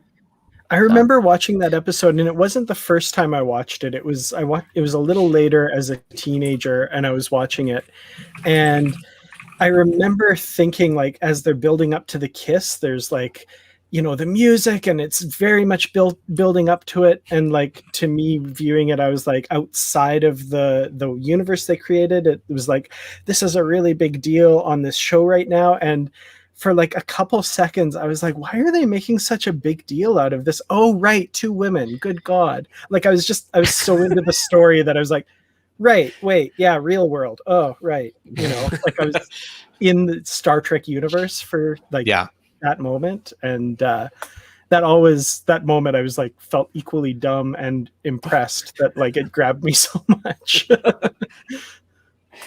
It's interesting the kind of disingenuous argument around that is like that Star Trek isn't about sexuality. Why do we have to have this? And then you look at all of the other things that have to do with a relationship that it's like, that's 90% of Star Trek, it feels like. So yeah, that is such a frustrating argument to try and diffuse even, or just speak to, because if the person's made up their mind, it doesn't feel like there's any kind of anything you can present that kind of explains the situation, and not even like, I don't want to win or something. It's just like they're not even acknowledging that that's a thing, because their brain is so defaulted to cisgender relationships are normal and everything else isn't. They can't see beyond that, and it's frustrating. I'm sorry. No, by all means, please. I was trying to just look up the information about the rating for the episode, but it actually turns out several broadcasters of Deep Space Nine apparently edited the kiss out of the episode when it aired. Yeah, I'd heard that. Yeah. Mm-hmm. The staff found that although the majority of the phone calls were negative about Rejoin, the letters were mostly positive. And Terry Farrell said in 2015 interview that Rejoined was her favorite episode, and that she still had people thanking her for it because it gave them strength, and then it made them feel like they weren't alone. Which is like, oh, that's really wonderful. Also, that's an interesting note that apparently people who are negative make phone calls, but people who are positive write letters. I've heard that. It's very weird. I think it's because people who are negative, they have to get their vitriol out as immediately as possible, where people who are positive sit down and think about what they really want to say and how they want to express themselves. Because if a person who is hateful has to sit and think about it for a minute, you know, they might actually not follow through. So they've got to just act immediately, or in this case, react immediately, because they're obviously not really thinking with their higher brains. That much is clear. Absolutely. It's interesting to watch the tip of that, because like during TAS, I just know this because of how much I know about it, that they would put things out and they were really worried that they would get calls. And they might get a call or something like that. And they were like, oh, wow, we had the devil on the show. People didn't seem that concerned about it. You know, we killed off Spock's pet. And that was, you know, something like that. Nobody was like, oh, why did you traumatize my children? I mean, it did happen, but it wasn't a big thing. But then you get into TNG, and as these things start happening, then they're like, well, we didn't think that this would cause people to call. And now it did. So it was weird that somewhere between the 70s and the 80s, there was a flip as far as their expectations of being forward thinking in Star Trek. The 80s were ridiculously conservative. Yeah. Like ridiculously conservative. Reagan administration. Reagan. Oh yeah. Gotta love that Reagan. Wee. Yay. And Johnson, referencing the conversation you were talking about between Kira and Bashir, that's another conversation that, like, in retrospect, I love for the normalization. Like, it's not heteronormative at all. Kira says, why can't they just pick up where they left off? I literally can't see a reason why these two people can't get together. And in the same way as the rules of acquisition, Jadzia, just like, oh, you're in love with Quark. Like, I just, you know, it just is part of the universe. I love that. That's the thing I appreciate about Kira's perspective in the conversation, where it was like, this is normal, whatever. Why should it matter? You know? We also have beyond just Jadzia, we have the Garrick Julian kind of dynamic that is not. That's now we know that it was played that way on purpose. Thoughts on that? I live for it. I love it. Every time they're together, I'm just shouting, kiss, kiss, kiss, kiss. I know it's never going to happen on screen, but I still shout it. Funny story. I have a friend who I managed to convince to watch Deep Space Nine for the first time. And literally at that first episode, she like texted me and was just like, so are they totally a thing? Like, what's happening? Like, totally got it. Like, totally read it because it's so obvious. I love it. Love it. Yeah. So good. That would have been. I feel like that could have been a really good direction to take that, especially because it was like it would explain Julian's like over the top. I'm gonna try and sweet talk every woman and be like really creepy and follow them down hallways, and you know, all the things that he really shouldn't have been doing, just because he didn't know how to interact with women, maybe, or something, and that did not happen. It's funny because even in the Deep Space Nine documentary, what am I blanking on it? What We Left Behind, Ira Stephen Bear even points out the fact that they all knew that Garrick was gay, but they never really pushed or even asked to make that explicit. Like he feels like, at least in the doc, he expresses that he feels like they could have and should have pushed for that, but they never actually did. So yeah, they did like a checklist of all the things that they covered, and he said that they had to give themselves a failing mark for when it came into going all in on sexuality and gender. Mm-hmm. Yeah. I'll tell you this much. When on the Vedic Assembly, our Deep Space Nine podcast, we wrote an original episode for season whatever of Deep Space Nine, we went back to our man Bashir, and there was a moment where instead of, the Russian lady whose name escapes me for a moment that Kira played, being on a bed, it was Garrick. That's how he entered the whole scenario. Is this rotating bed comes around and it's Garrick. And because we loved that. We had a what was great her name? time. Ivana something or other. Now I can't remember. It was like, No, it wasn't. Anastasia Komananov. Oh, that. Thank you. Thank you. In a really bad Russian accent too. Yes. And we were just like, okay, how do we get Garrick and Bashir together in this episode? That was basically our entire intent. So in that episode in particular as well, I love watching that with that in mind, because like every time Bashir is interacting suavely with some woman, like you can practically hear Garrick huffing in the background. It's like, I love it. Yeah. I love it. Yep. Oh, that's great. Yeah. We also have kind of a Julian Miles thing that was obviously neither of these were acted on, but I remember watching, it was towards the very end. It must have been like almost next to last episode. Yes, it's the second to last. You already know what I'm thinking. I know exactly what you're thinking of. It's one of my favorite scenes. Anyways, yeah. I just thought you Where liked me more. yeah, exactly. Sorry. So it's like, it's like, I love you love your wife, but you like me a little, something that, oh crap, now I can't remember, but yes, I've watched the scene so many times. Like, I know you. It's like I know you love your wife. I do. Yeah. But I just always thought you loved me a little bit more. And then Miles' response is not to say no. He just says, yeah, well, I love my wife. Yeah. It really felt like, oh, okay, they're throwing the audience a little bit of a bone there, just because it felt, I was the one who was like rewinding it over and over again when I was, when I first saw it. What year that would have been? Like 99, 98, somewhere there. Yeah, 98, 99, somewhere there. Yeah. I try to remember if I had my first DVR at that point, my first TiVo or not. Which made going back and forth a lot easier than videotape. I watched. Oh, sorry. Go. Sorry, no, I'm like I just had a random. Mine was just a random aside joke where it was just saying I watched all of my like TNG and Deep Space Nine rewatches on Spike TV, the Manly Man's channel, which is like the worst place to watch Star Trek. I feel like it's such a weird set for that. But anyways, I feel like they also shaved a lot of the shows off. Like the commercials got larger and larger as the time went on. Mm-hmm. David in the chat room says Miles is weird because he seems to be his relationship seems to be loveless, like between him and Keiko, I guess, because it's a relationship with a family that has kids. It just seems like when you get to that point, you probably. Spike also had really bad transfers. So that's fine.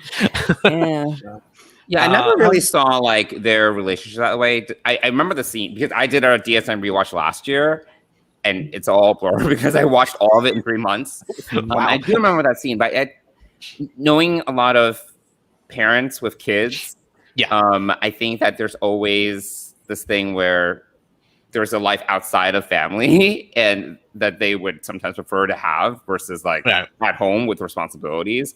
So I always saw their relationship as platonic versus like something that was a little bit more, but again, I guess it really depends on how you're, who you are and like how you're interpreting the scene. It's interesting because that's kind of like the conversation going on with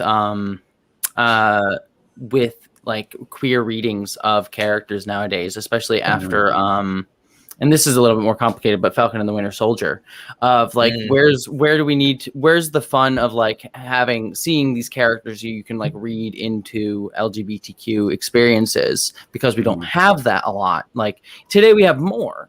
But there's just LGBTQ people. We have the experience of like, because we didn't have a lot of representation, we are sometimes forced to read ourselves into these relationships. But then there's also that counterbalances with the need of like, we do need to see healthy, non-toxic, non-competitive male relationships. Like we do need to see more of that.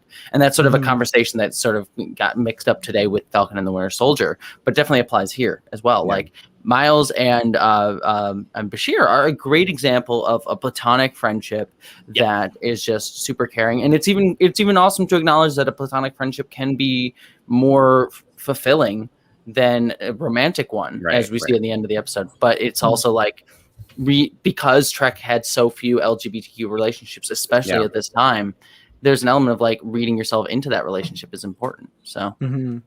There's also another little bit in the season 4 episode Hippocratic Oath when they're in the runabout, and O'Brien's complaining about something about Keiko, like some attitude she has towards something, and Bashir says something, and O'Brien says, "See, you get it. Why can't Keiko be more like?" And then he stops himself, and Bashir's like, "More like what?" And he's like, "A man." More like a man. So you wish Keiko was a man? And he's like, I wish I was in a different runabout. But like, so even if you're not reading like queerness into the relationship, just the fact that, you know, that conversation ends with both of them kind of giggling and laughing, that they're not threatened by that. You know, O'Brien has a little bit of embarrassment, but they laugh about it. O'Brien. You know? I love that. I love that it's like, yeah, we can joke about this. That's fine. You know, we're not going to be like, oh, for the rest of the episode or whatever. You know, Lieutenant Bodie Cooper in the chat room is talking about how it's amazing how deprived we are of genuine affection, that we'll start to read that into like, oh, they must be, you know, best, you know, they must be lovers, or they're, you know, there's something going on, when it's, you know, totally fine for people just to be friends. It's just that it seems like having that level of a friendship seems to have so much other baggage with it nowadays that it's stigmatized in some ways. I can kind of see that would be, you know. And it's always it's that frustrating balance, because again, this is the whole conversation we got into with Falcon and the Winter Soldier recently. I just to reiterate it, it's just like, again, LGBTQ people didn't see ourselves a lot, and so we were used to reading ourselves into Kirk/Spock, reading ourselves into all these different things. But it is true, like we do need to see non-stigmatized, especially non-stigmatized male friendships. We see some element of like female friendships as well, like Kira and Jessie is actually a really good one. But that aren't romanticized. But also, again, LGBTQ people want to have a representation, and we can't. It's hard to find it in Star Trek sometimes, and so it's like being like, I'm an LGBTQ person who reads a male relationship, a gay relationship with Bashir and Miles is important to me, and that can be true. But it is also true that we need to see non-stigmatized friendship relationships too. So again, there's no easy answer in that. But it is something that even today, as we're clearly seeing with Falcon and the Winter Soldier bringing it up, it's still a conversation that's going on today. So, and I think at the time, even when watching it, it's like it was clear that Garrick and Julian was supposed to be there, and Julian and Miles is just something that people read into. It was very very obvious, which is interesting because now we know that it's supposed to be. Actually, just this week we watched. I have a friend who does a monster movie, horror movie thing every week, and I chose Freddy's Nightmare, or the Nightmare on Elm Street Part 2, which was a metaphor for coming out in the 80s. It was written by a gay writer, had a gay star. It was watching it is just like so. It's so clear, but back then it was just like no, and they had to deny everything. So it feels very much like the whole Garrick Julian kind of thing. Like no, you're just reading into it, and then. Oh yeah, that's totally what we meant. So, but yeah. Should we move on from Deep Space Nine into Voyager, which doesn't? Oh, sorry. Go ahead. The only other thing we should probably not a good mention, but the only thing that should be mentioned in Deep Space Nine with trans representation is because it has been latched onto by the trans community in quite an interesting way.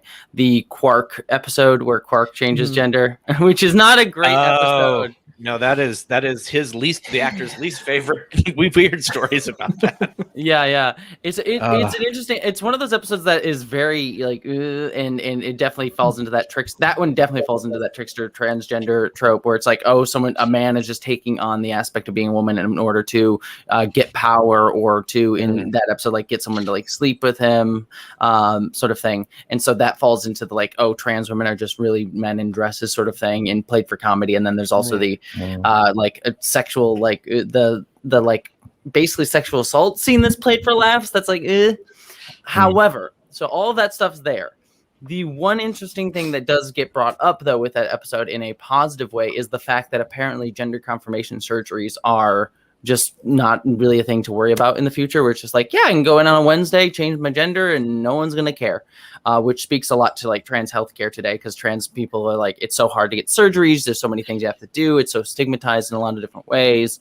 And so I know a lot of trans people who have read themselves, who have seen that and been like, that is awesome. How in the future, like these surgeries can be just really ubiquitous, and maybe even means that there are trans characters in Star Trek that we don't see. I mean, obviously it doesn't, it's one of those like, hey, look, you could see some yourself in the background, but it is something that be like, well, maybe who's to say that like people don't like change genders when they're really younger because they don't because it's less stigmatized and less worrisome, and surgeries are fairly ubiquitous. So it's just it's an interesting conversation with that episode. That's super problematic with that episode, but there's still something to read into there that you know, and the trans community is definitely latched onto. So. And if you want to see a really good video on trans healthcare, go to Jesse's site or Jesse's channel. So, yeah, I know that Armin, I talked with him before, and he's just like, so many things about that. He just did not, I felt like he was like that close to walking off stage. And he also passed out during it too, which did not help. Oh, geez. Yeah. Wait, what happened? He maybe this story hasn't been told. Maybe I shouldn't share it. I don't know. That he was like, he's like hanging on to something at some point.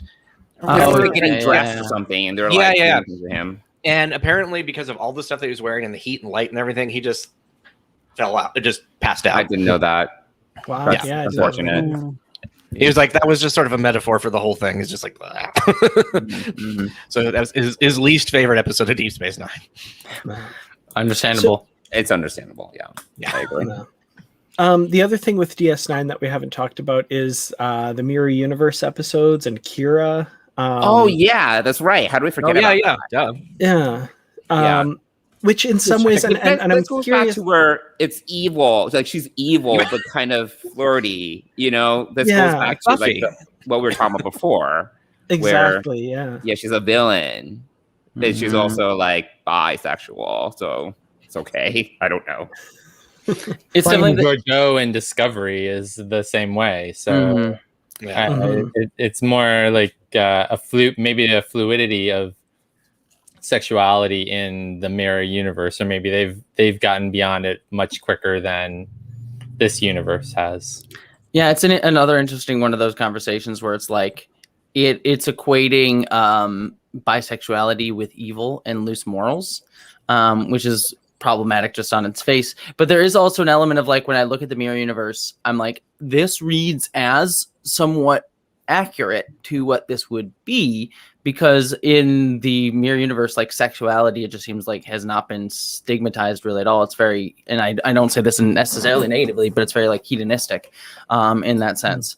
And so that honestly, that reads to me as like, that's true. I feel like in a society like that, where you do destigmatize, I mean, obviously also super evil and awful and fascist and all this jazz, but where you've so destigmatized sexuality, then bisexuality would be, I think, much more prominent. I think more people would identify as bisexual just because they are able to explore that aspect of themselves without judgment or stigma. And so I feel like that would be true.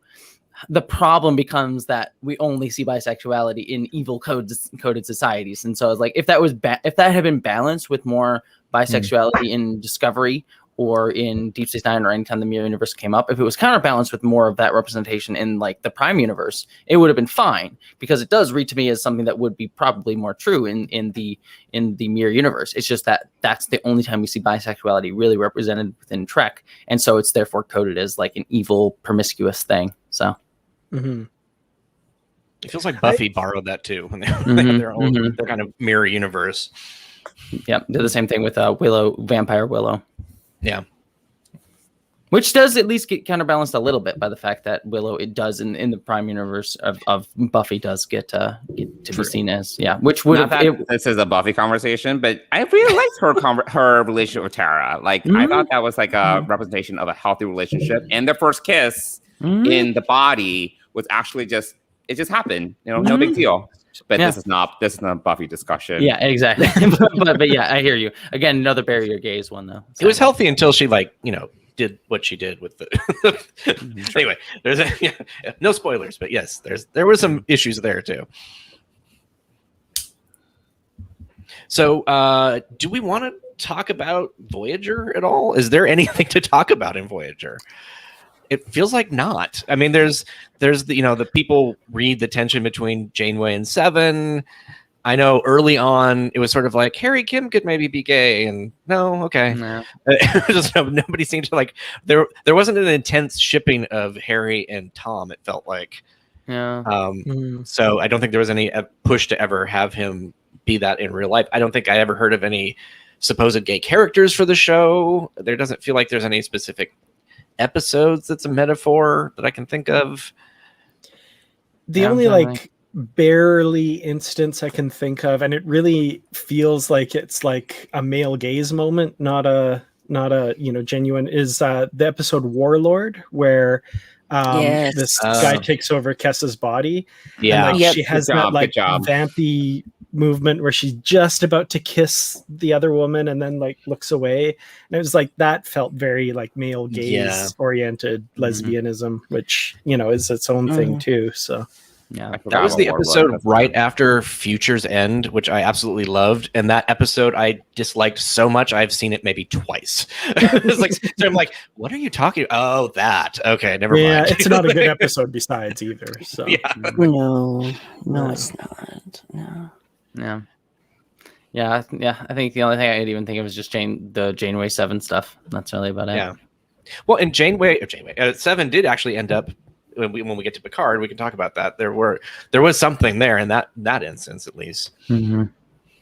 And I do believe that there was discussion about possibly 7 discovering her sexuality and being a lesbian, but then somebody said, no, that was an actual real discussion. Like, that didn't happen behind the scenes. So it was like something that the fans that happened a lot actually in that era. There was also Lieutenant Hawk from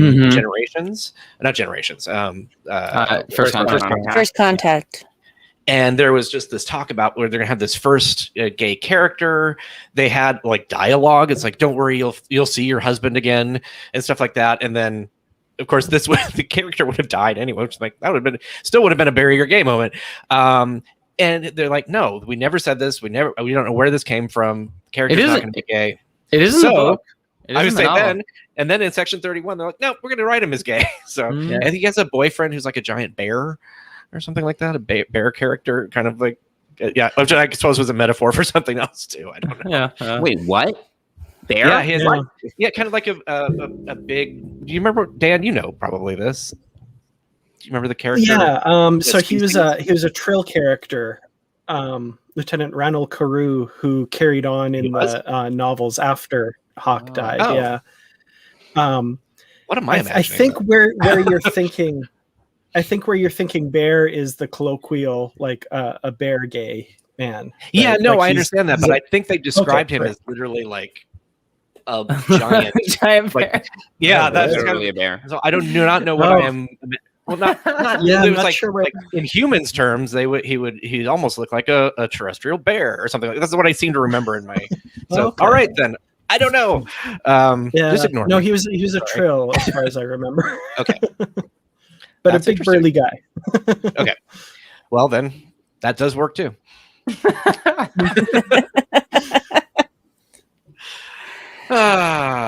Yeah, I think with Voyager though, Totally I think with Voyager though, we go back to that whole idea even of a corporation kind of making decisions based upon ad dollars and controlling what is actually in there rather than letting the showrunners or the writers do the work that they want to do. And I think that and Voyager suffered for that because of all of Voyager. Yeah.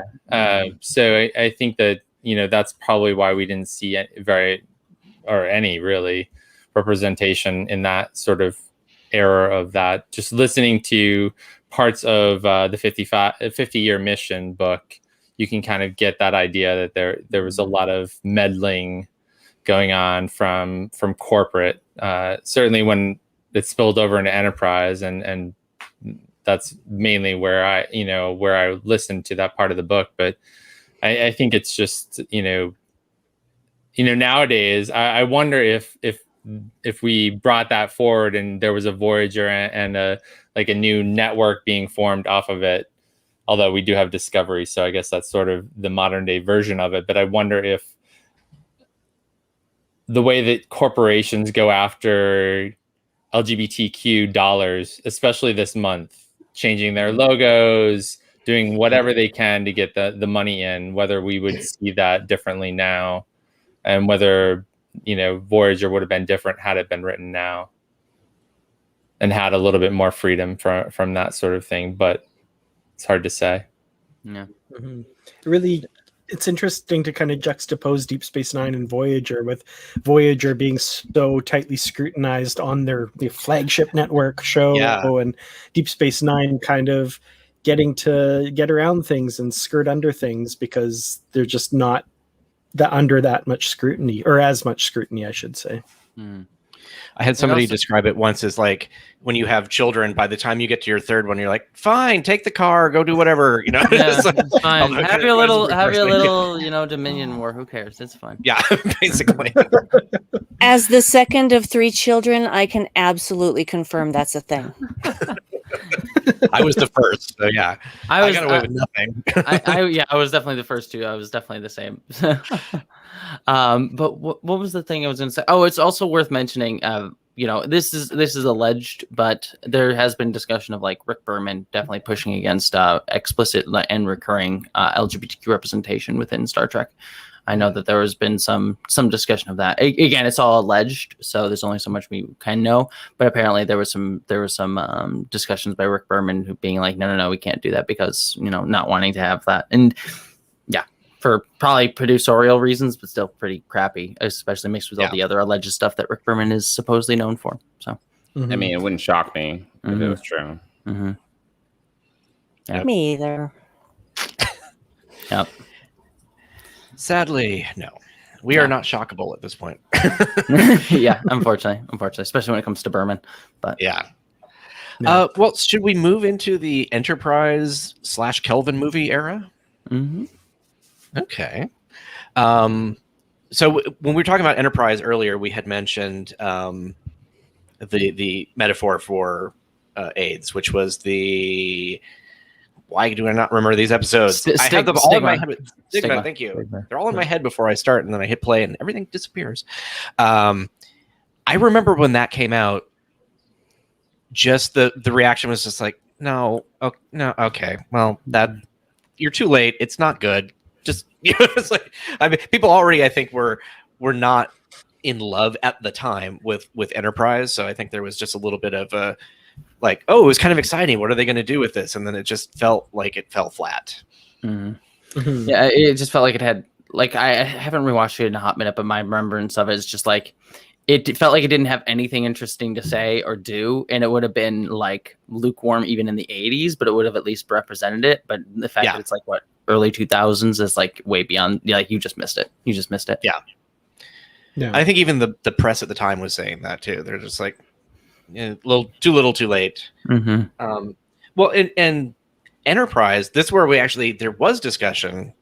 From what I can tell, there was, and then there wasn't. I don't know. Of making Malcolm Reed the first gay Star Trek character, and he was definitely coded that way and written early on, until we got to Shuttle Pod 1, which I like to call it's like Malcolm is straight, where he is just literally like messaging every woman in San Francisco, like oh, I miss our relationship, and I'm sorry I'm gonna die, and Trip Tucker was sick of it. I was sick of it like 2 minutes into it. It's just like, okay, we get it.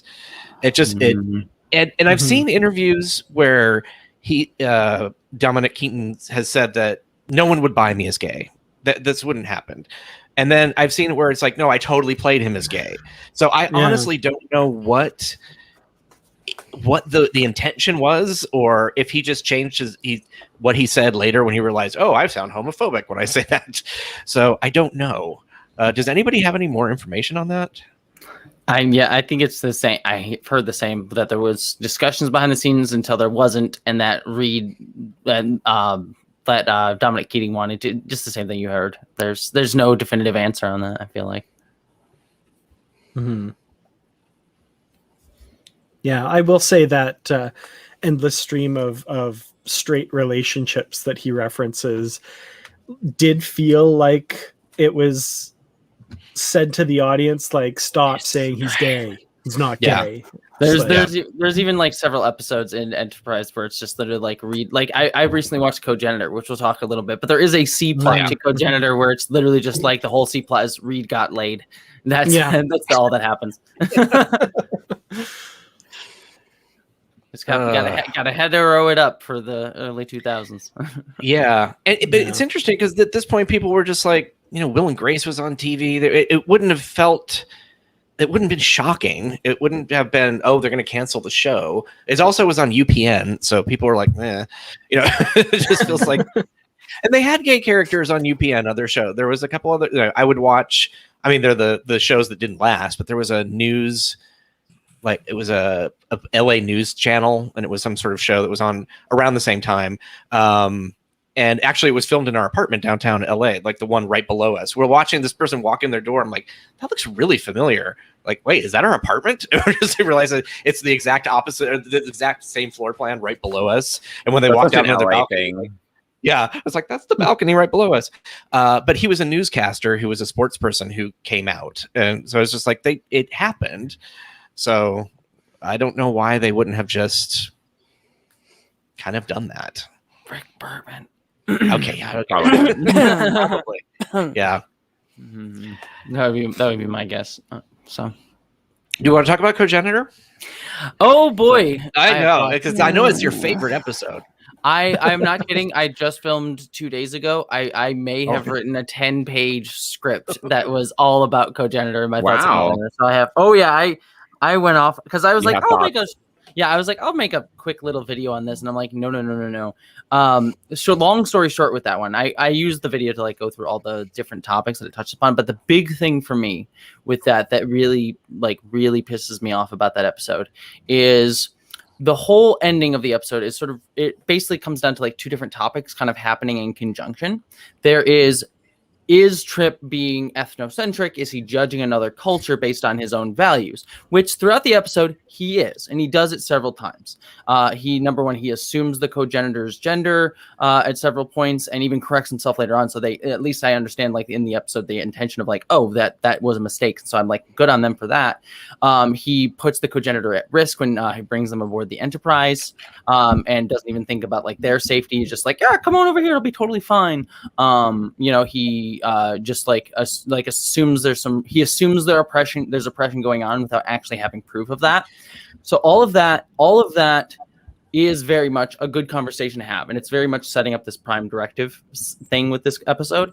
And so that's a good conversation to have. The issue with the episode and what pisses me off about it is that is happening in conjunction where we do learn that there is actual oppression going on. Like the cogenitor is actually being treated terribly to the point where when faced with having to go back to that society, they kill themselves. That is the level of like horrible nature that they are dealing with it. Like it's basically a non-binary Handmaid's Tale. They're clearly being passed around, sexually assaulted regularly. It is disgusting. And again, that is also an interesting conversation to have. And I'm not necessarily even that said that the way they set it up is bad. Like, but these are two separate conversations that this episode is holding. And then what the episode does is it places the autonomy and care of this non-binary, this cogenitor character, and says that's unimportant. We're going to only focus on trips, like cultural value stuff. And so at the end of the episode, when the cogenitor asks for asylum, the only thing that Archer thinks about is like, oh, the relationship with the species. Oh, you're judging this other species. When it's like, this person, you have demonstrable proof that this cogenitor is actually facing oppression. And regardless of the context in which they came to you, regardless of, Trip's actions, which you could punish him for, regardless of all of that, you have a person who is here saying, I want asylum. And in that situation, there's every legal right to say, like, I'm going to grant this person asylum because I have proof that they will go back to a really terrible situation. But the episode just says, like, no, we're only going to focus on Trip's wrongdoing. And so at the end of the episode, when Archer says, like, this is your fault, Trip, even Trip says it's my fault, it makes me upset because I'm like, no, Archer, you had every chance to save this person's life and you chose not to. But the episode's basically, it's what the episode's doing is, like, clearly the writers of the show wanted to say, oh, that we want to talk about ethnocentrism and judging a culture. And they just did that at the expense of caring about a character that they coded as non-binary, which I don't even think there's like, oh, non-binary is this cool alien thing. It's like, no, non-binary people actually exist. Non-binary people experience a lot of this. And so you were saying that, number one, we're just this coded thing, alien thing, and that you care less about a person who is coded in the way that real people do exist in the world. You care less about that than your high-minded idea about, like, oh, not getting involved in cultures. So both conversations are worth having, but the fact that they mix the two and value one at the expense of a marginalized group is the problem with that episode. So complicated topic. I have many thoughts. Sorry, I ranted about it. But cogenitor just brings up so many things.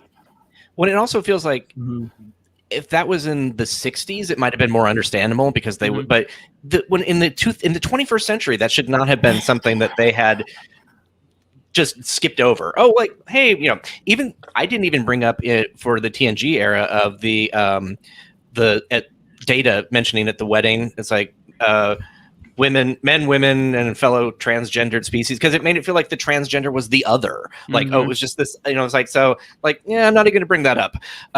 So it feels like no one learned lessons up to that point, like their own lessons that they were teaching themselves. So, yeah, those, like you said, two very interesting conversations that never should have been merged together. Yeah, it's just upsetting. And it sucks because it's like they even go back from the Outcast, because like the Outcast, I feel like they're similar in many ways between the Outcast and cogenitor. There's actually a lot of similarities between the two, and the Outcast made what close to 20 years beforehand was better. Yeah, in my opinion. In some ways, it feels like they were just ripping it off, but not well. Yeah, in a lot of ways, like, I mean, I enjoy Enterprise. I like Enterprise. I found myself defending it many times over the years for people having ridiculous reasons for not liking it. But in a lot of ways, like, it feels like a regression. The series as a whole, in a lot of areas, LGBTQ plus being one of them for sure, but also like sort of related, like Bechdel test wise, it's like the series rank higher every time we go. Every series ranks higher until you get to Enterprise, which dips below where TNG was. I think like it just regresses big time until you get to Discovery, and then it's back up there. But like it just really feels in a lot of ways, and in this area definitely is one of them, just a step backwards for the Star Trek universe, which is unfortunate. Yeah, Mike and I have talked about this too in a recent podcast where we were just talking about just basic representation on the show, and you have Hoshi and Travis having nothing to do. Because we were trying to like think of episodes that they get highlights in, and I was like, I think there might be like 2 episodes where Hoshi is like takes center stage that are decent, and Travis there's like 1, and it's just kind of sad that even just from just basic minority representation on this show. Let's not even talk about the LGBTQ representation. We're just talking about like racial representation. Yeah. You barely get these characters are so minor that we can't even think of episodes to talk about for them. Hoshi seems more interesting than half of the people there anyway. I always was so upset that we never got to Absolutely. hear I agree. more from It's her. just It was that- just like, it's thought that she didn't get more to do, you know? yeah. Yeah. She's It's like, I easily felt like Uhura actually may have had more to do. yeah, she's easily one of the most interesting characters on that show. But yeah. Yeah. I mean, I've been rewatching Enterprise, and I have found a new love for it, and so, you know, I think, you know, definitely the minority representation, but also the fact that it's just Hoshi and T'Pol are the only women on the show, with a few sporadic like extra crewmen or crew women who are female, but I just think that Enterprise suffers from the well being dry at this point. You know, they create, and in the book, The 50-Year Mission, I mean, basically they're saying like they've done everything for the last 15 years and they're just running out of steam. And this would have been a great point for Paramount or UPN or whoever the heck had them then, to bring in some new people to run this, which Manny Koto did come in, and that certainly helped and boosted the last two seasons. But there was just a lack of creativity at that point. And so the fact that they went back to sort of rewrite Outcast in a really bad way is certainly one example of how Enterprise kind of suffers from all of that. But I mean, you know, Johnson and I don't know if we've talked about it on the podcast, but we're both more upset at the ethnocentrism of Trip than actually what's actually going on with the cogenitor. And thanks, Jessie, for bringing up that whole other perspective. I got more into the fact that you're putting your values onto another person, species, however you want to look at it. And I think that comes from growing up Catholic and seeing that and living through that and being forced to stay in the closet for so long because of that, and not feeling free to be able to do that. That it's, you know, these are the problems that they face then, I think. Yeah. I mean, with cogenitor, as you say, like it's totally, as I said before, and even some people in the chat are pointing this out, it's like it's totally okay to have that conversation of Trip's ethnocentrism. Like that is a legitimate conversation to have. The issue is just that it's mixing in with a character that is totally coded to be an actual non-binary person, right. And then that person being actually oppressed so much so that they will commit suicide. And it's like the episode does not have the ability, the episode just totally, and it's even fine to even have those conversations in conjunction with each other, but in a 60-minute show where because Star Trek likes to moralize and have its big thought at the end of the episode, which again I love Star Trek being didactic. Because of that, it picks one over the other, and I'm feeling like in this situation, if this is what actually happened, the thing that is more important is not that Trip gets a slap on the wrist because he was being ethnocentric, which he deserves to get. He deserves to be punished for that. But the more important conversation was this person was living in an oppressive society and wanted to commit suicide and asked for asylum. And like that's the thing that I can't get past. They could even say like, look, we can't. There's even a thing to say like, look, this is their society. We can't necessarily get involved because it's them, and like we can't like come in and have our savior complex. That is even okay to have too. It's literally the fact that regardless of how the cogenitor got there, they are on your ship. They are asking for asylum. Legally, you have and you have proof that they will face this. That they will face this. Right. And so you have every right to say, we are going to grant this person asylum. And I know that it'll cause a diplomatic incident, but that is what it should, the conversation should have gone. But it didn't. It ended up being like, we're going to focus on Trip getting a slap on the wrist and feeling bad because the character committed suicide. And it's like, this is a great conversation if you had one or the other. It is one where if you maybe had lowered the stakes or even like not had the cogenitor ask for asylum, it could have worked. But because of the way you mixed it and because of the way you're like, oh, we're going to focus on just slapping Trip on the wrist at the expense of a marginalized character who we don't like non-binary people get so little representation. And so like have another bury your gaze moment. And then on top of the bury your gaze moment, have it be, we don't even give a crap about your situation. It's more just like giving Trip the slap on the wrist. That's where the problem becomes. And so like if the episode had better mixed those conversations or had focused on one or the other, I feel like it would have been fine. But it's just the fact that they do it at the expense of a character that is coded in a way that is representing a community that did so little representation.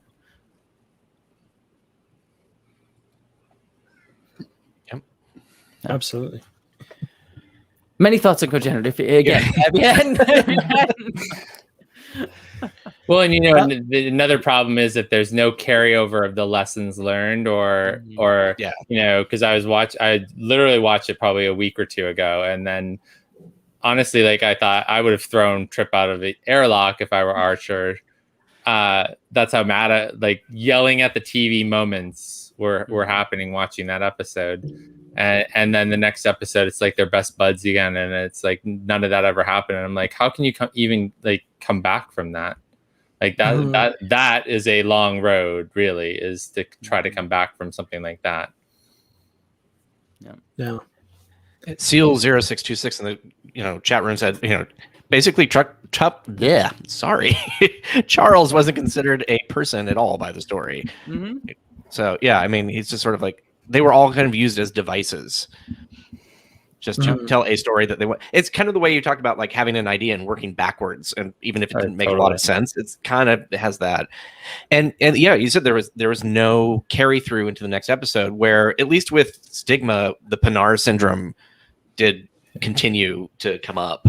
It didn't just vanish in the next episode. So Wow. Yeah. There was an earlier comment about season 4. I think Stephen Fothery talking about the characters getting more interesting in season 4. Yes. I love season 4 of Enterprise, but I just want to put in a little comment about the episode Bound with the Orion slave women. And the fact that their pheromones when they come on the ship make all the men horny and give all the women headaches. And just like, that's it. Like, just it's related to the love crystal from Mud. Yeah, but like the extreme heteronormativity of that, like there's just like all the women have headaches so that they don't have competition, and that's like, okay, but what about no, we don't talk about that. Okay. No. The other thing too with that is, like, it's trying to fix the Orion slave girl situation where it's like, oh, we have slaves in Star Trek, so we'll give the girls agency. But then it's like, when you do that though, you then make male assault. Oh, like, you're saying that's okay. It's like, it's just like, so the Orions enslave all the men in their society. That's just as bad, unless there's less context of, like, women have like a matriarchal society, but it's like, it's still bad. So it's just like, you didn't fix the problem. You just sort of like flipped it in the opposite direction. And it's something that I'm kind of glad that, like, Discovery and everything is just sort of like, yeah, never mind. Yeah. Well, yeah. If you see, what is it? The Jojo hanging out with the Ryans, they clearly are men, women. It doesn't really matter. So it's just, yeah. You also see them in there's the short trek with Harry Mudd where he's trapped. But it's really brief, but you see that the women and the man Orion, they're pretty equal in that situation. So. Yeah. Yep.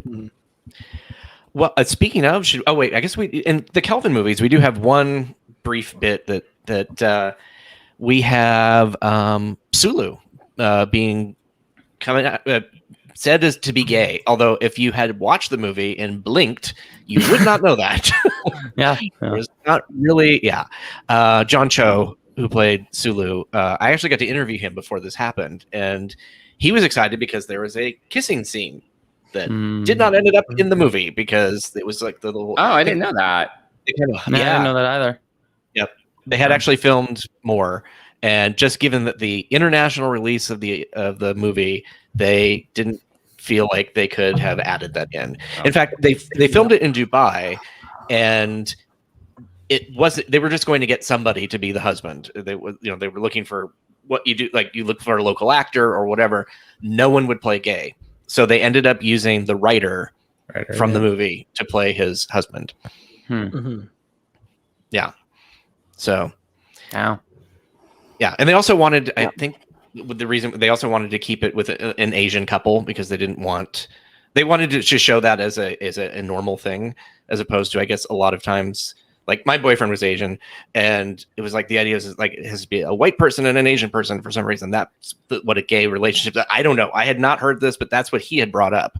So they wanted to make sure that it was two Asian people paired together. I was like, okay.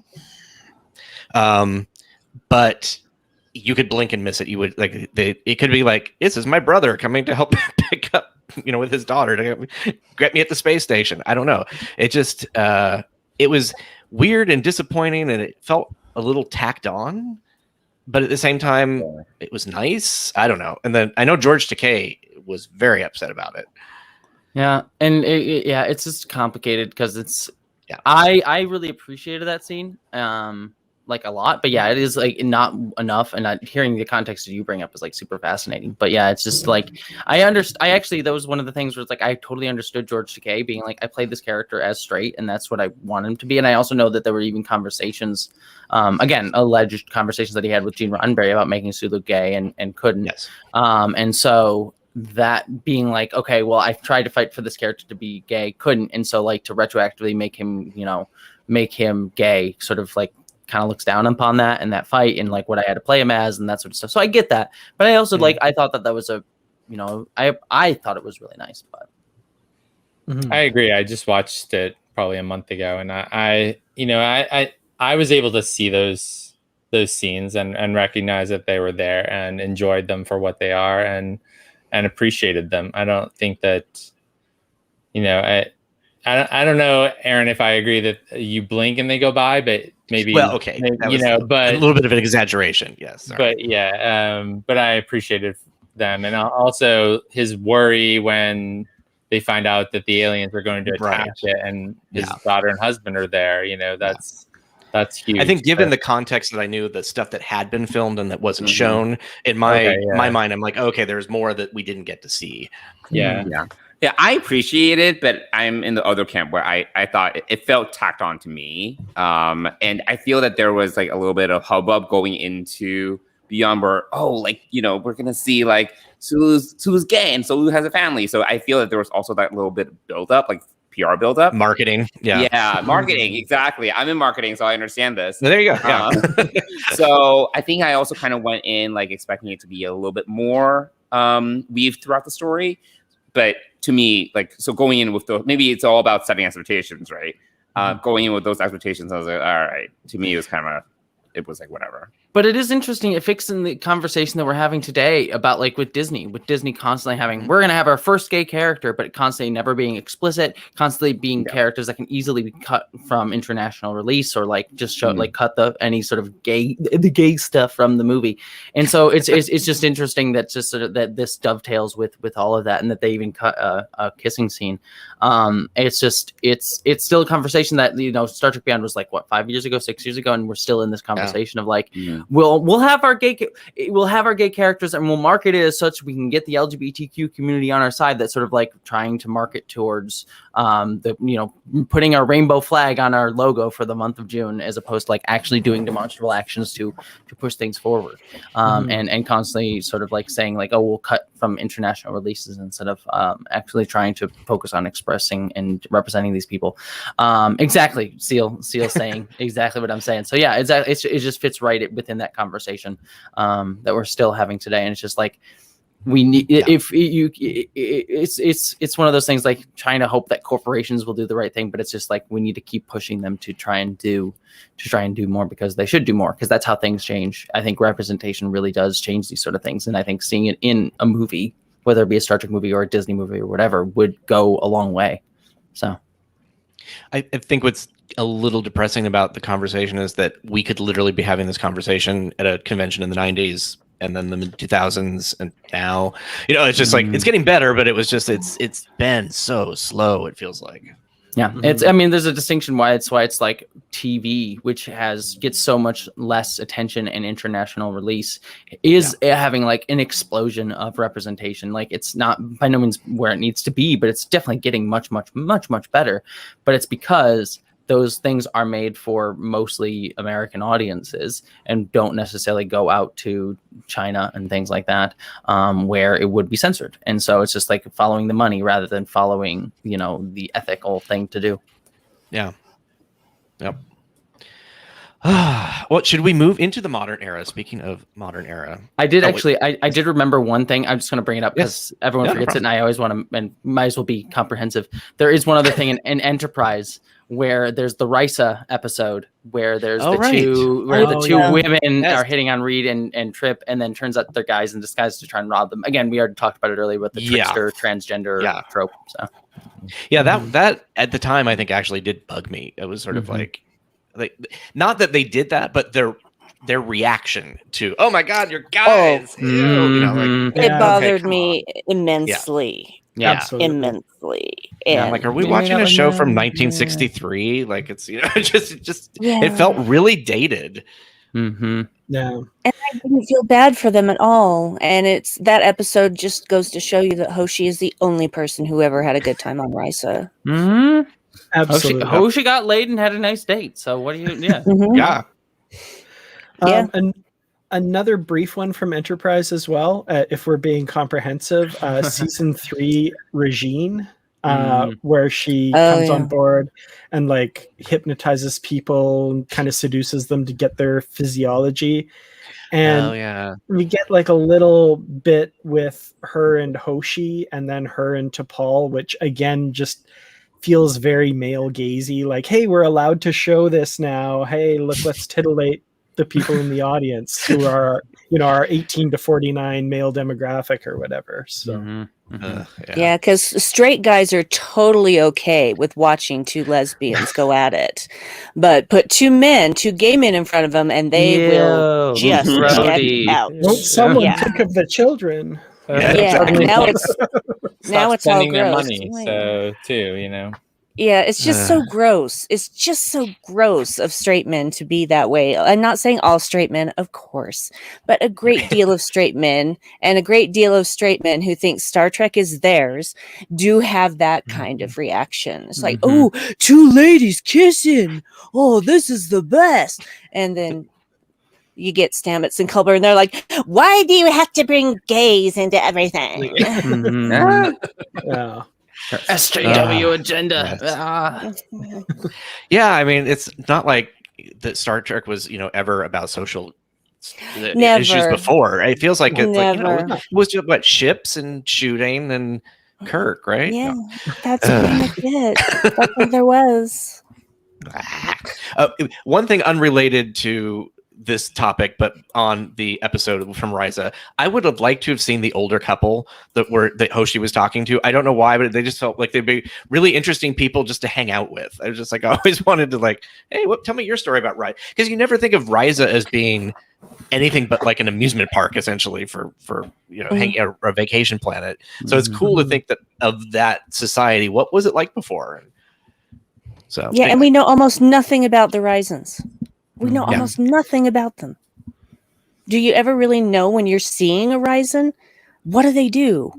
You know, what are they like? We know nothing. The only thing that we've ever gotten about Risens has been in the novels. Mm-hmm. And also they're cool with Jaha Marone. I guess that is a cultural thing. So like very hedonistic, I guess. But yeah, well, well, and the question is it hedonistic for them, or is it just something? Maybe it's a part of their culture that the outside culture adopted and then perverted, but not perverted, but just like, you know, might have capitalized on or made larger than it really was. Like kind of the way any culture here like appropriates something and takes one thing and honestly, That's there's probably a great conversation there's probably a great episode of Star Trek you do with like Risa, like equate it to like Hawaii or something like that with like the personification of Hawaiian culture and everything. Would have been, in fact, it's coded that way very much in the show. So it would have been, it's actually interesting that they do that without actually addressing it. It reminds me of like 1950s tiki culture in Los Angeles, like where that came from. It's just like, and it all has Hawaiian and World War II issues, and just there's so many things that I mean, I think we found our next roundtable or a roundtable. Let's get a writer of Discovery to make that episode. It'd be great. Ooh, yeah, that would be good. Yeah. Yes. Wait, would it be Discovery? Maybe Strange New Worlds. Strange New Worlds would probably be a better fit or Lower Decks. Lower Decks, I think, could have some fun, but still have that conversation too. So true. Yeah, definitely. Well, let's move into that era. We are rounding our final hour, believe it or not. And before we do, real quick, I just wanted to do some networky things. We have on the network, we have a new mobile app, which is where you can find all of our podcasts in one place. And let's see if I can put this link up. Of course, I say this as I'm. Where did it go? There we go. Sorry. And there's going to be unique content just on the app. So we have, I know some people are, it's kind of your, what, do you remember what is the, here, go ahead, Mike, sorry. No, I was just going to say it's after 5 right now, Eastern time. And so as of right now, tickets for the Fan Geeks party are available through the app as of 8 minutes ago. Yes. So if you are out there and going to Las Vegas to the 55-year mission / STLV, then and you want to party with some of us who are on this broadcast, but also on the network, then the only way to get your tickets is to download the app. And if you go over to the announcements section, that will now be replaced with a private link to an Eventbrite party that you can get tickets, which are free. So come and join those of us who will be out there. But the only way to get that link is to go through the app. Yep. Sneaky. And some of the Wow, way to plug it, Mike. Well done. Yeah, it was like, wow, that's what I should have had ready. But we have, like I said, unique audio content that's only available also through the app, and it's we're going to have the hosts record, I think, what their thoughts. I'm trying to remember. There's a specific framework. Is it the We Love Trek one, or I believe so. It's like just what got you into Star Trek, or why do you love Star Trek? So we're going to, each of the hosts are going to record that, and I am doing a small micro podcast called Isolinear Chips, which is about just taking one small subject and talking 5 to 10 minutes about it. And I'm actually going to be playing a character, which that just happened, and sort of okay, I'm gonna, so tune in to see me improv with myself. I've heard the first episode already, and it's very good. Thank you. When's that coming You're out, welcome. Aaron? You should plug. When are we going to see that in the app? That should be next week. I have to just do the final editing this weekend and get it off to Bill and Dan, so they will upload and post it when it makes sense. So so I believe next week sometime. Cool. And then also we are sponsored by Fansets because of the Fanset party. We also have a discount if you're looking for pins from Star Trek, DC Comics. They're one that Brandi might be wearing. Wow, you have an entire set. Nice. Oh, you don't even know how many I have. I couldn't even bring them in here if I tried. That one's not fine sets. Ignore that one. You're right. They're clearly less superior pin. Yes. As soon as they're also doing the badges. They're now doing all of the different division badges, and so that's the badge program is really cool. I am, as soon as this is over, I'm actually moving half of my office out and putting in a new variable height desk. So I can next time I can podcast standing up, which is actually a lot of fun. So none of my stuff is anywhere where it should be, so I can't even grab my pins. But so join us. It's in Vegas. If you're going to be there, get the tickets. If you want to get some discount on pins, do that. And that's. Did you say the discount code for people? Yeah, sorry. It's Infinite Trek, all one word, 10% off your entire order. So, and that has come in. I think that we've taken advantage of it probably more than our audience at this point. So much. The 1st and 15th of every month, I'm like, okay, what's new on fan sets? I need that, and I need that, and I need that. So and I'm frequently excited that they had animated series pins, which nobody has animated series anything. So that was really, really exciting. So, and one of the reasons I say this is I was the co-author and designer of the official guide to Star Trek: The Animated Series. So, which I have a copy of up there. If it wasn't so hot, I'd stand up and get it. But I'm also kind of stuck to my chair at the moment because of the heat. I know the feeling. Yeah. I keep turning the air conditioner on, Ooh. hoping that you can't hear it when it's running. I can't hear it. You would Yeah, I can't definitely hear hear it. mine. That's why mine's off, and I'm looking at it longingly.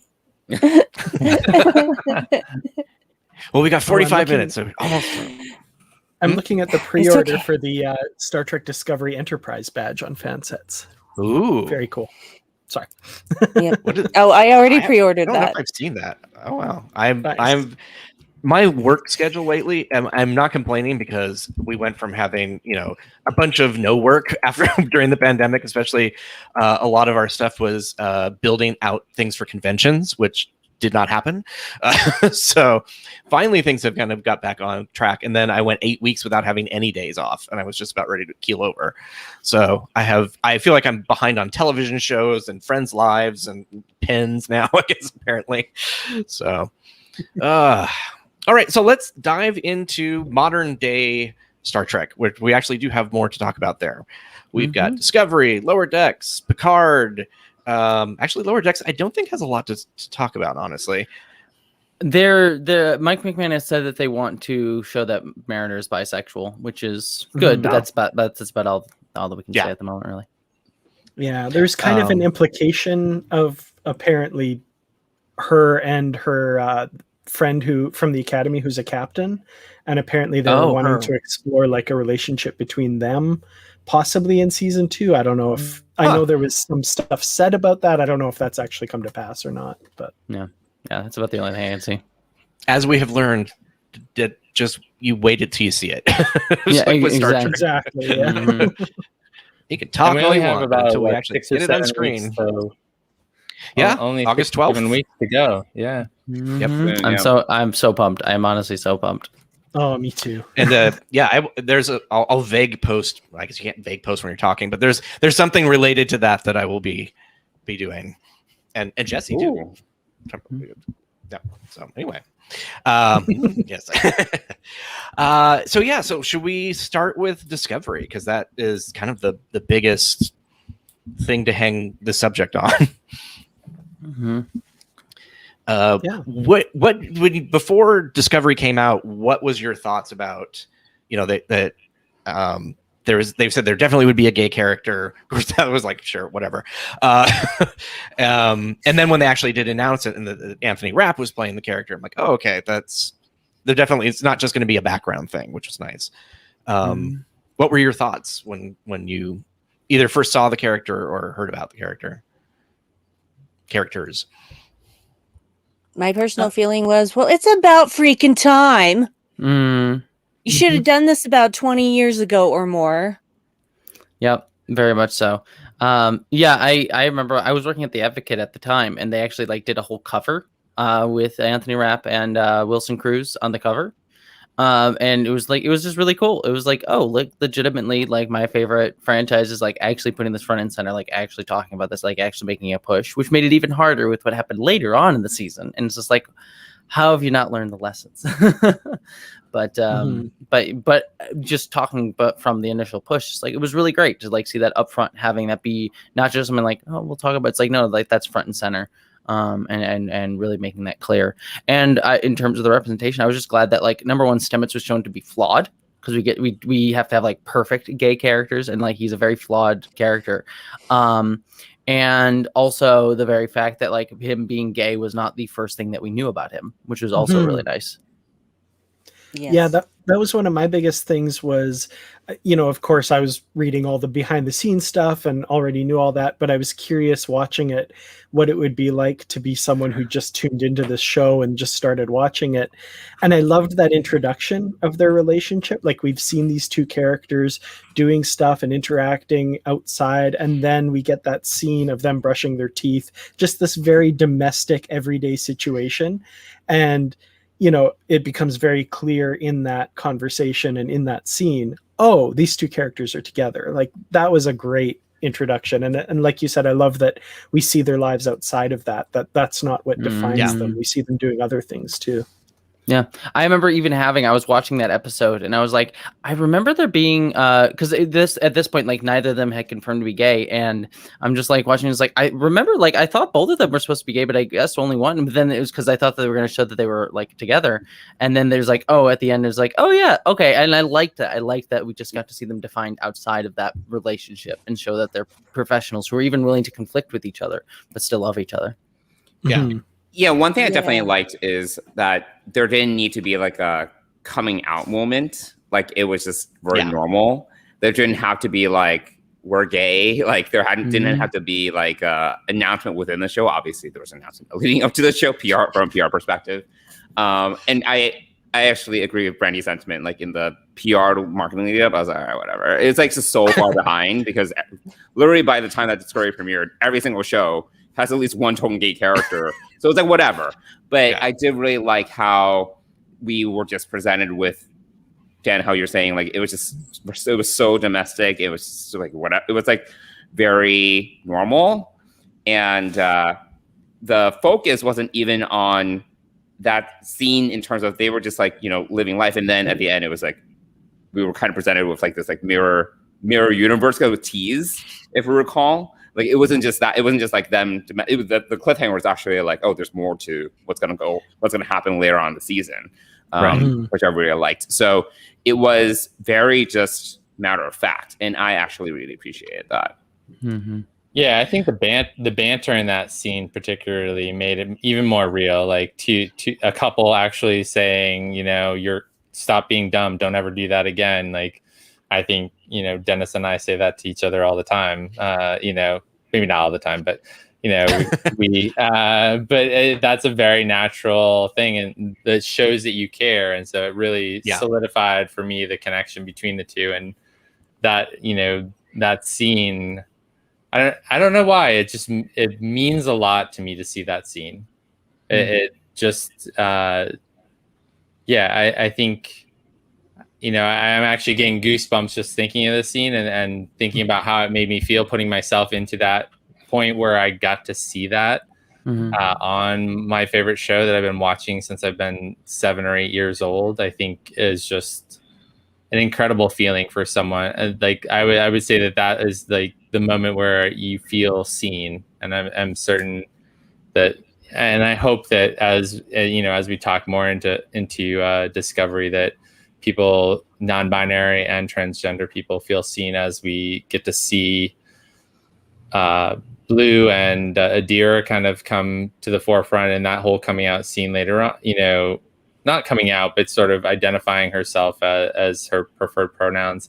And then also, which we don't know yet, but the whole idea that the 4th season will be focused, or part of the 4th season will be focused on helping Ian Alexander's character be seen.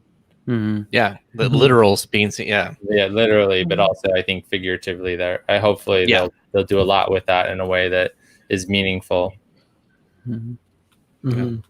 I think the one thing that it suffered a little bit by not having 23 episodes of Star Trek is that a lot of everybody's relationship was sort of condensed into a very small amount. It's like I knew that Hugh had a Bolian assistant and he didn't like opera, no, he does like opera, and he brushes his teeth. Yeah, like, that's what I know about him.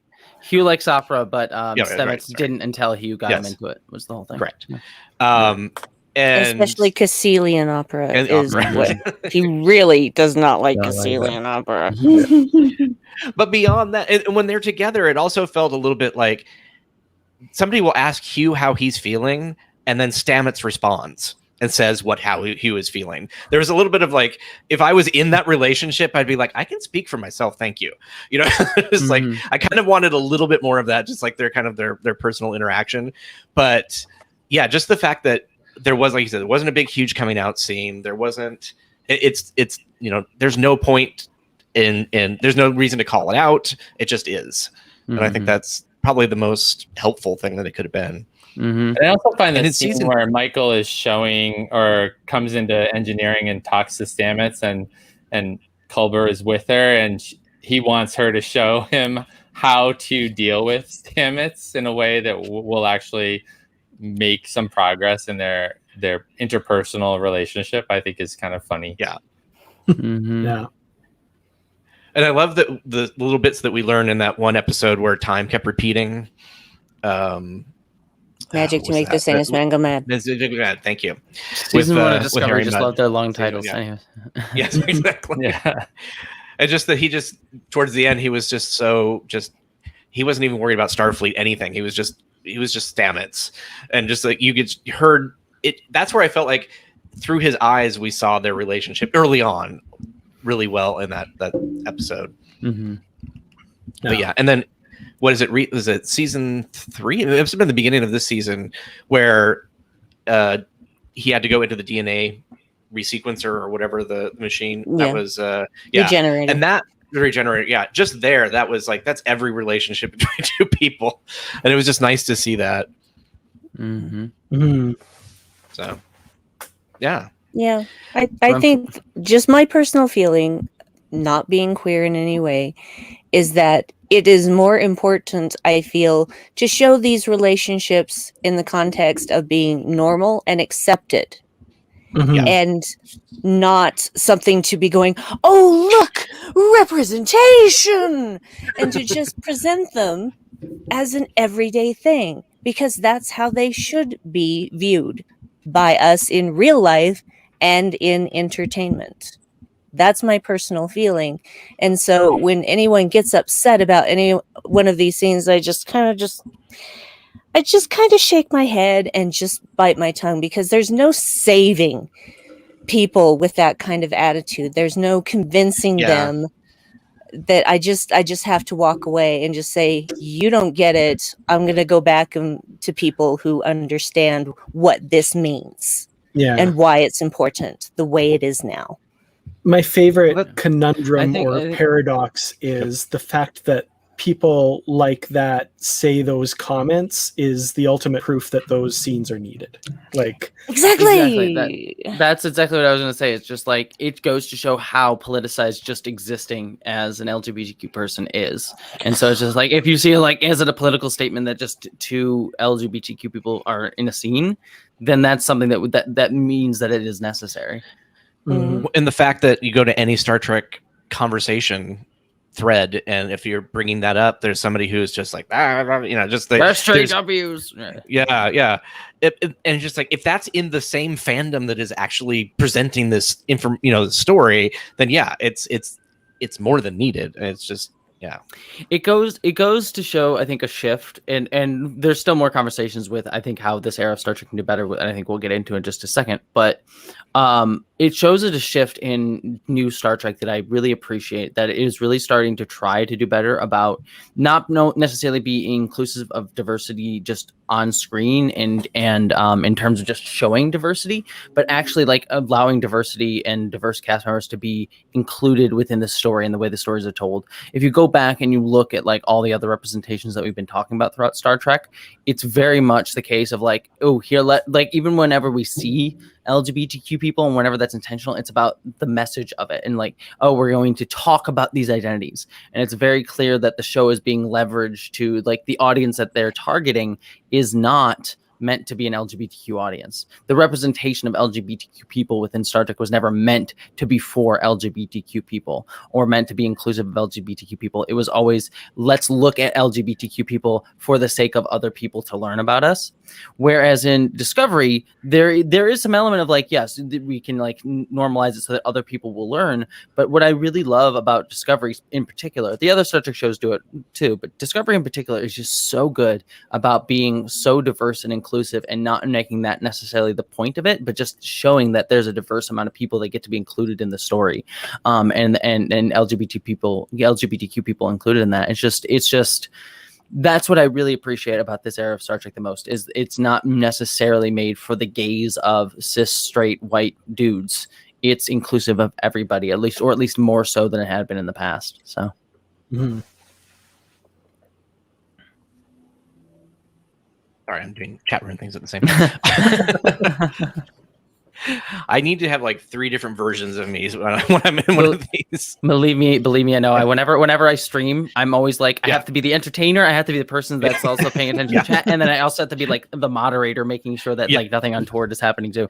So, yeah. Well, and I actually moderate your channel occasionally, and it's just like trying to like, what can we do to take some of that off of your plate? Because I understand how frustrating that is. Like, yeah, it's just like I'm trying to talk and like, oh look, there's some transphobes. It's fun. Yeah. Anyways, or the spam bot for the casino. That was I mean, that was the spam bot. The spam bot was just. It was funny actually after a while. Yeah. The spam bot became part of the community after a point. Yeah.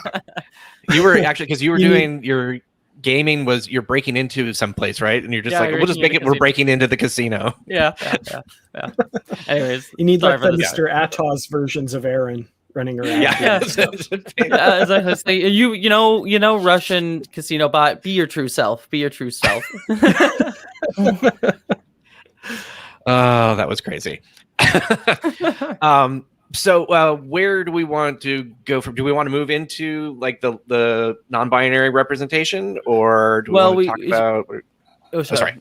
It should be mentioned. It should be mentioned in Jedi Indiana Jones 500 free spins. It should be mentioned the bury your gays moment for. Oh yes, sorry.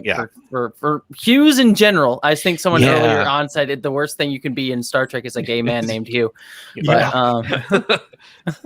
But yeah, the bury your gays moment in the first season of Star Trek Discovery was rough, really rough. Yeah. Mm-hmm. I have a really strange story about that. This is Jessie knows that we would watch these at Impro Studio. We would actually go into the theater, and the Sunday after that came out, we'd watch 2 episodes and up on the big screen, bigger screen. So it was one of those things where I would just kind of half watch it on Thursday because I didn't want to completely. I wanted to be a little bit more surprised, at least when I watch it. And the scene where he died was not super audible, and so as I'm doing stuff around, no idea it happened. Mm-hmm. So I'm like going on, and then I'm watching it in the theater, and I literally like gasped, and they're like, "Wow, you took that really hard." I'm like, "It's because like it felt like it came out literally out of nowhere. Like I had already seen it and did not know that it happened, and it was so shocking, just even when it happened. It's just and my brain was going like, wait, what? How did?" And part of me was just like, they better not bring him back from the dead, because that also feels very cheap. But I mean, yes, I know Spock came back. I don't know. There was this, I still am balanced between feeling like it shouldn't have happened, and it shouldn't have happened to begin with, period. Yeah. He shouldn't have been killed. Mm-hmm. But since he was, does it feel cheaper to have him come back? Which I think is a valid question. I mean, my take on it is that, and also it's worth noting too that it's disappointing. This isn't necessarily my conversation to have, but it is disappointing that the person of color part of the couple was the one killed, which is also really frustrating as well. But that being said, I think that my personal take on it is I liked that they brought him back, because I think it is a public acknowledgement of a mistake, and they did it in a way that did not negate it wasn't like, all right, he's back, it's all fine now. Like there's a whole season dealing with that's PTSD, true. which I think helped. And I think this is also something that personally this doesn't need to be everyone's take, because other people like can be forgiving or not forgiving of it. That's totally fair. For me, I appreciate when creators acknowledge like we fucked up, and we are going to try and move on, and we're not going to just try and like forget it. We're going to say we fucked up and actually address it and actually move forward with it and go on with it. Because I've seen too often where creators will react in sort of like anger, like, well, you just didn't get it, or well, screw you, I shouldn't have done anything, or they'll just completely ignore it. Or they'll go the other way, like certain fantasy wizard writers who will double down on it. So it's something that I like. Again, this is my take on it. It does not need to be everyone's, because I can understand people having the complete opposite take. But for me, I appreciate when writers and creators like said, we made a mistake, we're acknowledging it, we're going to let you know that, say, hey, publicly, we fucked up, we're going to try and fix it, and here's how we're going to try and do it, and we're going to try and do better. So yeah, that is my take on that. But yeah, but it is important to note too that the showrunners who were in charge of that were fired at the end of that season. So for a lot of other reasons, which we don't need to get into, but which are also in 20 years when the book about the first season comes out, it'll be very interesting to read. Like, Oh yeah, Yeah. I'm very excited for the behind the scenes of Discovery's first two Yeah. seasons. Yeah. But I think I like the fact that they did bring him back in the way they did, but more importantly, I think it was a huge development opportunity for Stamets to kind of go through that loss, to fight to bring him back, and then to actually lose him again until basically the end of the season. So I thought that, while it was tragic and definitely it was a gasping moment for me as well, I could not believe that they had done that. The way that they brought him back and the way that they developed their relationship and their characters through the second season was really great. I really appreciated, because Stamets, I thought Stamets was very unemotional for a good, very, kind of one emotion, and the emotion was, crabby. Crabby. Thank you for the rated G version of that. Yeah. Thanks for saving me there. But it gave Stamets a wider range of emotions and development that I don't think he would have had otherwise. I don't think we would have seen that same sort of storyline. Also, we get to see a PTSD storyline from Hugh, which I think is great, and they continue that with Emily Coots in season 3. So kudos to dealing with mental health issues and trauma and things like that are really important in today's world. So I think that, while the death itself and how it all happened and why it happened was tragic and not a good decision, I think that what came out of it was good. Yeah. And I think even season 3 of Discovery, with Hugh's character being able to use his experience dealing with trauma going forward, help others. Exactly. I think it was a really healthy way to deal with that. Yeah. And I'm almost wondering, like, in the when it actually happened originally, his death, what the writers were thinking at that was, because it feels very much like the trope of fridging somebody, just like, oh, we'll kill this person off so that person can have growth. It's like, don't do that. You shouldn't do it with anybody, but it was just like, this feels like it just transferred that from killing the woman off to killing the gay person off. The gay, but they did, like you said, they rescued black person off. Exactly. Yep. I gotta say, just like on a visceral level too, I think it was for like the next 3 or 4 episodes in a row on the previously on Star Trek Discovery, they showed it full frame, like over and over and over again. Yeah. It did get to the point where I was like, I don't want to see this anymore. Yeah. Like, I don't want to see it with anybody. I just like that whole that way of dying just is like, But it just felt like even more cheapened by that, if that makes sense. Yes. It was like shocking moment. Yeah. Okay, we get it. Thank you. It felt like they were kind of like borrowing that whole Game of Thrones shocked. They're like, oh, they did this and this, and Yeah. So, I will say I this. think that was it Game of Thrones in space, I think, is one of the things that they had pitched Discovery as original. That was the short elevator pitch for it. Oh dear God, I'm glad they didn't actually do that. Yeah. You've seen the last season of Game of Thrones. You're really glad they didn't do that. Yeah, I did see the last season of Game of Thrones. I had the hilarious opportunity to see it with Mary Shifo. She had never watched Game of Thrones, and she watched the very last episode. She's like, if I like it, then I'll just go back and I'll forget by the time I get. She's like, you have saved me so much time. Yep. Oh boy. Yeah.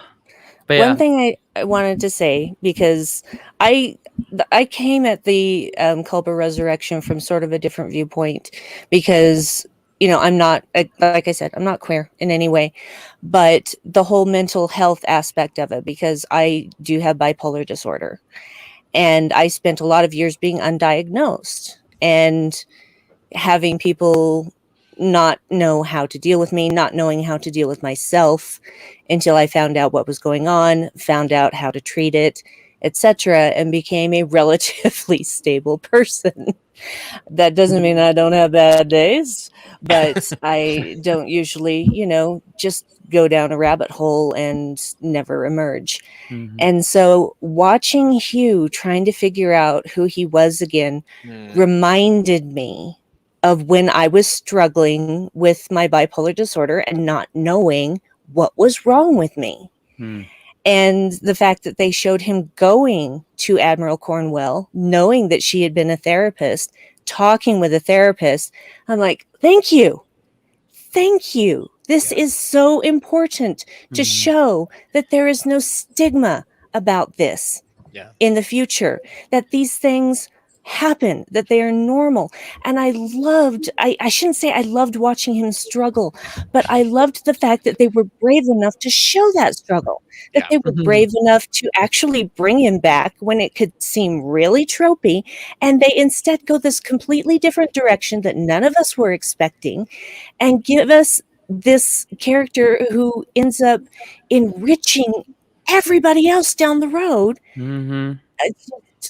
I agree completely. Yeah, I could And never season 3 have built on that with imagined. like all the characters. It was just I the couldn't timing never of that with the imagine. pandemic and stuff. Everything was also just so Mhm. fortuitous because watching that weird. was just like watching our world at that moment. Yeah, Yeah. It really, and the whole really idea of was. like It going to was crazy. Starfleet when 900 years in the future and the tree scene. I'm just like, oh my god, it's like 2019. It's like, like all of our lives before this. Yeah. And sorry. That was just how I looked at it. I mean, I knew Yeah. all of the other important things because I thought, this is tricky. This is tricky that you're doing this. And then what they did with it after they brought him back was daring, to say the least, and made for some really great storytelling, enriched both Culber and Stamets, and by extension, every other relationship on that show. It could have been super cheesy, and they Yes, it did could not have take been that route. And it is one of the better depictions of PTSD that I've seen in modern fiction. They did it so well. There's like it's right up there with, I think Star Trek has handled PTSD fairly well, I think, over the course of its series. So I think Q goes up there right with Picard after the first or Picard with the Borg, and Nog with losing his leg. So I think it's just really, really well done, I think. Yeah. I do, because I think what people don't realize about PTSD is that they think, oh, well, that's something, that happens when you've been in a war or something like that. No, there are many ways that you can have PTSD. It's a post-traumatic stress disorder, which means you've been through some kind of trauma. It doesn't necessarily have to be that you were, you lost your leg in a battle, or you were assimilated by the Borg, or any of those things. It could be something that in your mind seems quite small, but to this person was so traumatic that they are triggered on a regular basis by that experience. Well, yeah. What? Oh, sorry. No, go ahead. You're fine. No, all PTSD, where PTSD comes from is generally when we all have a narrative in our sense of self and sense of identity. And so PTSD comes from when there is something that happens to you that you cannot integrate into your identity, like something that happens externally to you that you cannot process that occurred in your sense of identity. That typically happens when something violent happens, something really harmful happens. Do we lose Jason or Johnson? Excuse me. No, Johnson. Oh no. Come back. Unless he just turned off his camera, because he's still there. He's still connected. Yeah. He said there's a comment. He says he needed a bathroom break. Got it. Okay. Anyways, but yeah, no. Going back to PTSD, like PTSD is just when you can't integrate something into your sense of self, and typically that'll come out in like a violent moment, or like when something occurs to you that caused you to lose your sense of autonomy and be able to do something. But PTSD can come from really anything, where it's just like something happens to you that you can't integrate into yourself. So PTSD is a much wider spectrum than people will think. It doesn't necessarily just have to be like, oh my gosh, I got shot or something like that. That can obviously cause PTSD, but it's not the only way. So absolutely. Here in Canada right now, just with a bunch of recent discoveries, the First Nations community and Canada as a whole is dealing with a lot of trauma from discovering children's bodies in residential schools. The last of which, by the way, closed in 1996. So, this is not, so, and I'm seeing that every day through the work I'm doing right now, having to go on to some reserves for some work and stuff. That whole community, like what you said, that I hadn't heard that before, Jessie, and that really reframes things. An event that you can't integrate into your identity like that. Wow. Like I'm just totally reframed everything in my mind right now. So thank you for that. Well, you're welcome. I'm sending you love for having to deal with that. I know that's incredibly, I've had other friends who are dealing with that, and I can't imagine. So sending you some love for that. And the way to just jump off of that, the way to, the way to deal with that and the way that you're supposed to heal from PTSD is trying to find a way to integrate that into your sense of self. And it's really difficult, especially with something so horrible and violent. And that's what, going back to Hugh, it's what I really liked about that character is he struggled really hard to understand that moment, because his whole thing is like he has to process, like, I am in a new body, I'm in a new situation, I'm a new person. How do I integrate that into my sense of self? And I really can't, because my sense of self is so different now. And so that's really how you heal from PTSD, and it's a process that sometimes is impossible or incredibly difficult. That's why people struggle with PTSD for a long time, because it's like there's sometimes no way to fully encapsulate this event that happens to you into your sense of self, because it is so horrible. And so that's why it's continually goes through. So that's just part of it. Yeah. Saying sometimes if you try to incorporate that, you become the event, as opposed to, it's like it subsumes your personality and you become like the person who was a carjacking victim. I don't know, I just made something up. It's about integrating it into yourself, and then trying to also like not let it define you. And again, it's a constant thing, and it's a thing that generally the people will struggle with their entire lives, because it's rough. Should we talk about sort of the family that you make, which with Stamets and Culber and Adira and Gray, I guess, in some ways. Very much, especially that like when Culber finally sees Gray. I very much yeah. Something very positive. I love this. Sorry, I'm gonna rant. I love it. I love it so much. I love it so much. I love the Fawn family. They are adorable. Yes, it so mirrors like what queer folks do. Like when we get we sometimes get separated from our own families for like whether we're ostracized, stigmatized, different reasons, and we find ourselves. We find our own Fawn family, and it was just so perfect and so beautiful. And there were some people that said it was a little bit forced, and I could see that a little bit at some points, just sort of like getting there. But I just think it made so much sense, and in the way it warmed not only like all of them, but like Stamets, like the scenes of Stamets just being so warm and loving, and just like the moment where Adira comes out and says I'm they, his face is just my favorite face, where he just like has this like moment of pride, and like it's just like I'm here, you go, and he just has like this weird face of pride that I just really adored so much, and it was so cute and wonderful, and I just love this family. I love it so much, and I'm so excited to see them hopefully bring Gray physically back next season and just see more of that. Yeah, I like the scene where he puts his jacket over her as she's them, no worries. They fell asleep, and so it's just that's a really touching scene.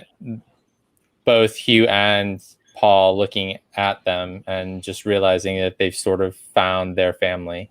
Sorry. No, I was just say, is there a mobile emitter for past hosts' lives trying to figure out like how are they going to do this? Yeah, that's a little interesting, and that it also kind of brings up the whole Trill past host thing. I mean, I think there's some complications there, but. It makes you wonder. It's like, are their souls or whatever makes you use? Does that actually just stick around? Is it something new that we've learned about Trills? Yeah, it's interesting. That'd be really interesting. It kind of matches with what we saw with like Curzon back in Deep Space Nine a little bit with the episode where he like wants to take over Odo's body. Yeah, exactly. They need to do that again, but I really like the whole found family idea. I personally felt it feels a little forced, but at the same time, I think the end result is definitely something that is very inspiring and heartwarming. I personally did not like the coming out scene, and Mike and I have debated about this because it felt like a very 21st century conversation. And I totally understand and I see the validity in having that, the importance of having that scene in a Star Trek show, particularly for people who are in that community that really need to see something like that. But at the same time, we're talking about it's like civilization that's 1,000 years in the future. Think about how much our conversation in the discourse has changed over the past 10 years, 20 years. I'll be honest, like 10 years ago, I didn't even know what the idea of cisgender was new to me. I've never heard that before. I think I just heard that like 7-8 years ago. And our conversation in terms of preferred pronouns and gender identity has changed so much in literally 10 years. Yeah, 10 years ago, if you saw our names, you'd be like, why are they putting he, him after their name? Like, what? Yeah, it's true. And it just, it bothers, and this is me being very critical of Discovery. I like Discovery a lot, but I also have a lot of issues with Discovery, which is that's a whole other podcast. That's a whole other series of podcasts. I have so many opinions about Discovery. It's true. But, I think that, and this is why I say TOS, even though I'm not a big fan of TOS, was the most progressive out of all the Star Treks, while Discovery is playing catch up. Like more recent Star Trek franchises or shows rather are playing catch up, and Discovery is one where I'm like, you could be literally pushing the conversation so much more forward if you're thinking about how we're interacting or how we're even looking at ourselves from a gender perspective in 1,000 years. Are we going to even have these kind of pronouns in 1,000 years? Is he or she even going to be used in 1,000 years? Like, it could have been just so much more imaginative in so many ways, at least in my opinion. No, you are actually great. Because this is something I even talked about when the episode came out, and that my complicated feelings of it. Because it's like, it also is the problem with Star Trek being a 50-year-old franchise. Right. Because it's like, this is the way gender has been depicted within Star Trek, even within Discovery up until that point, had never included like non-binary identities. And so it's like, how do you retroactively put that in there? Because ideally, I agree with you. Like the way that that it should have been done would have been like, no one assumes gender whatsoever at any point, and they like ask pronouns or just things like that on screen. And obviously hadn't happened. So I agree with you. Like there is an element of like, I wish it had just been like, Stamets had asked or Stamets had not assumed, or like they were able to just tell, Adira was able to just say that, without it being like a big thing. Right. But I understand how that scene was needed. I get it. Yeah. It's just that I feel that it could have been so much more imaginative in some ways. Yeah. And so much more, it's just different. I don't know. I don't know what exactly it would be, but it just felt like such a conversation that would be taking place right now versus like in 31, whatever, 30, whenever they are, 31, 60, something. Well, it's the other piece of it too. Oh, sorry. No, I say related. Brandi and I had mentioned, like, we don't get to see the crew having any kind of social interaction issues. Like, they've gone from 900 years in the future, and they're just like, we've just integrated right into society and we're having normal conversations and stuff. It feels like there needs to be maybe in this season where they like get to hang out with other people and be like, and there's just some weird, awkward conversation. Like, what do you mean you don't do that? Or whatever. Mm-hmm. So I would like to see that kind of that culture clash a little bit. Yeah. I almost. And the other. Oh, sorry. Sorry. I was just going to say that coming out scene with the they them pronouns, I almost wanted to frame that in my mind as them thinking, wow, these people are from 800 years, 900 years in the past. Yes. Maybe they're real rednecks, and like this is a real I don't know how they're going to react to this.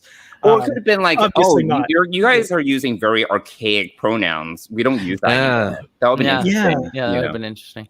The other thing, too, I should say, is that it also, an extra piece to this conversation is also the actors' own coming out as well. Because from what we've been told is that Blue was using she, her pronouns when they came onto the show, but then discovered that they wanted to use they them pronouns. So there's an element to me that wonders, I don't know if this was, if that like them including that they them scene was done after the actor felt like they were comfortable with it, and then they wrote that in. And so I think that's that is what happened. Yeah.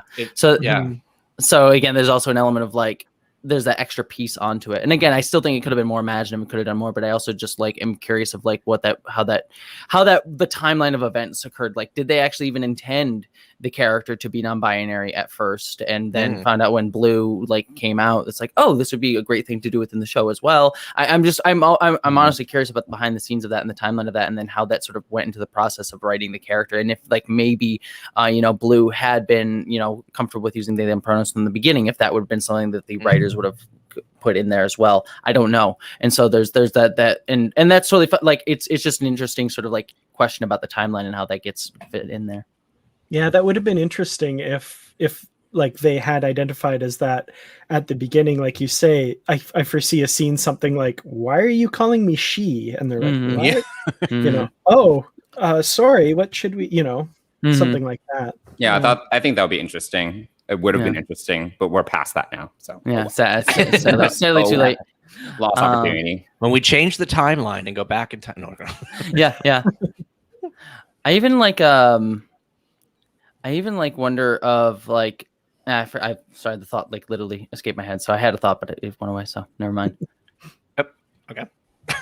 I literally like in the middle of the sentence, I was like, wait, where was I going with that? Somebody edited the simulation. Yeah, exactly. I know with delays on sometimes everybody starts talking over each other and they don't know when it's like, and that's very easy to lose a thought at that point. Yeah. So we're actually getting close to the 3 o'clock mark, which I'm surprised how fast this went. Is there any kind of last minute comments that you want to have about any of the seasons or series, or maybe hopes for Prodigy or Lower Decks or anything going forward? Or even, I guess we don't really know anything about Strange New Worlds, really. Yeah, we don't really know anything there, but I would say put that up there, but I didn't. Picard, I will say quickly, Picard had the similar problem that Discovery had, in that they killed off Hugh in the same way. And while Hugh was not explicitly LGBTQ, he was played by an LGBTQ actor, and the actor said that he tried to play him as gay. So again, another bury your gays moment, which was very frustrating to see, especially in that season where he was even more. It felt even more egregious and unnecessary than even Hugh in Discovery, and it was very frustrating. I have so many frustrations about Picard. Yeah. That's the podcast. That's believe me, I'm with you. Like as much as I love Discovery and I'm hopeful for Picard season 2, I also am very frustrated with Picard season 1. So I like, in my brain, Picard is like bits and pieces, and all the rest I just sort of discarded. It's like it's Nepenthe. I like Nepenthe. But it's still hard to be like Nepenthe that's the episode where Hugh dies, and so it's like it's one of those conversations. It's like I don't remember that. I don't. Yeah, that's weird. It's just one of those like we have to like even it just goes to like what LGBTQ people have to do, where it's like we have to like separate like, oh, we love this part, but we also have to like watch our trauma at the same time to enjoy the part that we love. So. I do want to talk briefly about Seven and Rafi, if I can. Yes. Just mostly not so much what's seen on the show, but the reaction to it outside. So they share that very brief moment at the end of the final episode. And I was so disheartened. Seconds, practically. Exactly, yeah. I was so disheartened by some of the feedback online saying like, well, she had a relationship with Chakotay. She can't be gay. She can't be in a relationship with a woman. That's ridiculous. She also had a relationship with Bajazel, or whatever her name was. Exactly. Before, yeah. I mean. But what really frustrated me is like a lot of people don't realize, and I continually have to kind of come out in various parts of my life and stuff because I'm married to a woman and all this sort of stuff, but I'm bisexual. I pansexual or bisexual, I actually just prefer the colors of the bi flag a little bit. So that's the whole reason for that. But like bisexual people exist, and it drives me absolutely nuts that like people don't even consider that. Like it doesn't even float through their head as to, a reason why a character might be interacting with, a character of a particular gender and then a character of a different gender. That happens. That's real. That exists. And it's really Crazy Ex-Girlfriend actually tackled that, which was like when you think of kind of a goofy sitcom doing that, it's like, yeah. And also, like, keep in mind, like, too, like, Seven in a relationship with Chakotay, not to erase the bisexuality part, but it's just like, she was, 4 years since being unassimilated? Like, she hadn't figured out her whole identity yet. So she, like, even if she had said, like, I am straight in that, which she never does, but even if she did, like, I am straight, like, there's some allowance for her to figure out her identity, as there's allowance for all of us to figure out identities at any point in our lives, but even more so, especially for someone who's, like, 4 years post-assimilation. So. Absolutely. Yeah. I feel like he was a safe training wheels kind of person. Just like exactly. Practice a relationship of some choice. kind. Yeah. But yeah, no, bi erasure is very real. I agree. It's, as Amy said, and as Danny you were saying, and as someone who's also bi, yeah, very much so.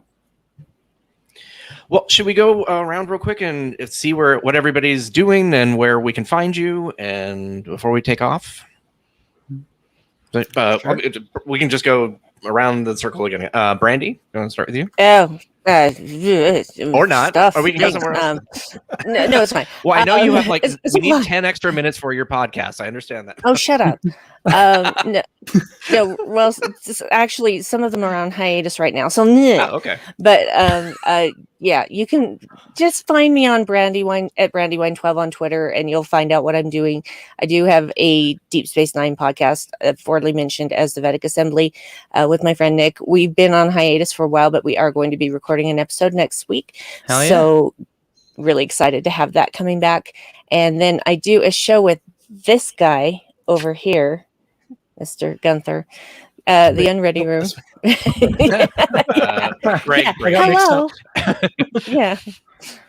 This guy. Hi. And so are we postponing tonight, Dan? We are unfortunately postponing tonight. Yeah, we were going to broadcast tonight. There's some things going on, things and stuff happening, and so we are going to push it a week. So we're planning for next week instead. But that is on Dan's YouTube channel, which is Kurt Ratz Productions, and he can tell you more about that stuff too. But we have a good time on that, and then I do this show, and then I do a Star Trek Discovery podcast called What the Future Holds with my friends. Well, my husband Dave, and our friend, my husband friend. We are friends. We like each other. Sister, we enjoy wife, spending husband, time together. friend. Yeah. my husband friend Dave, and our good friend Christopher D. Littlefield, and we talk about Star Trek Discovery. We have had a bit of a hiatus there too, but we're getting back into the groove of things. That's all my stuff. Dan, that's go what feels next. like. Everybody's like in hiatus and coming back. Yeah. Yeah. You can follow me on Twitter at Kurtrats. That's just Star Trek backwards. KERTRATS. YouTube.com/Kurtrats Productions, where I post Star Trek videos mostly, and of course the Unready Room with Brandi, as she mentioned there. So, and our podcast that I do with Bruce Gibson, Positively Trek.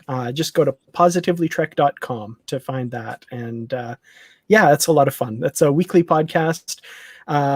We also do a book show every 2 weeks, and then when new Star Trek's on, we do another show for that. So some weeks we do 3 episodes, which is insane. And I really hope that none of these series that are coming out this year overlap each other, because I have no idea what we'll do then. So yes, this is what keeps me up at night right now.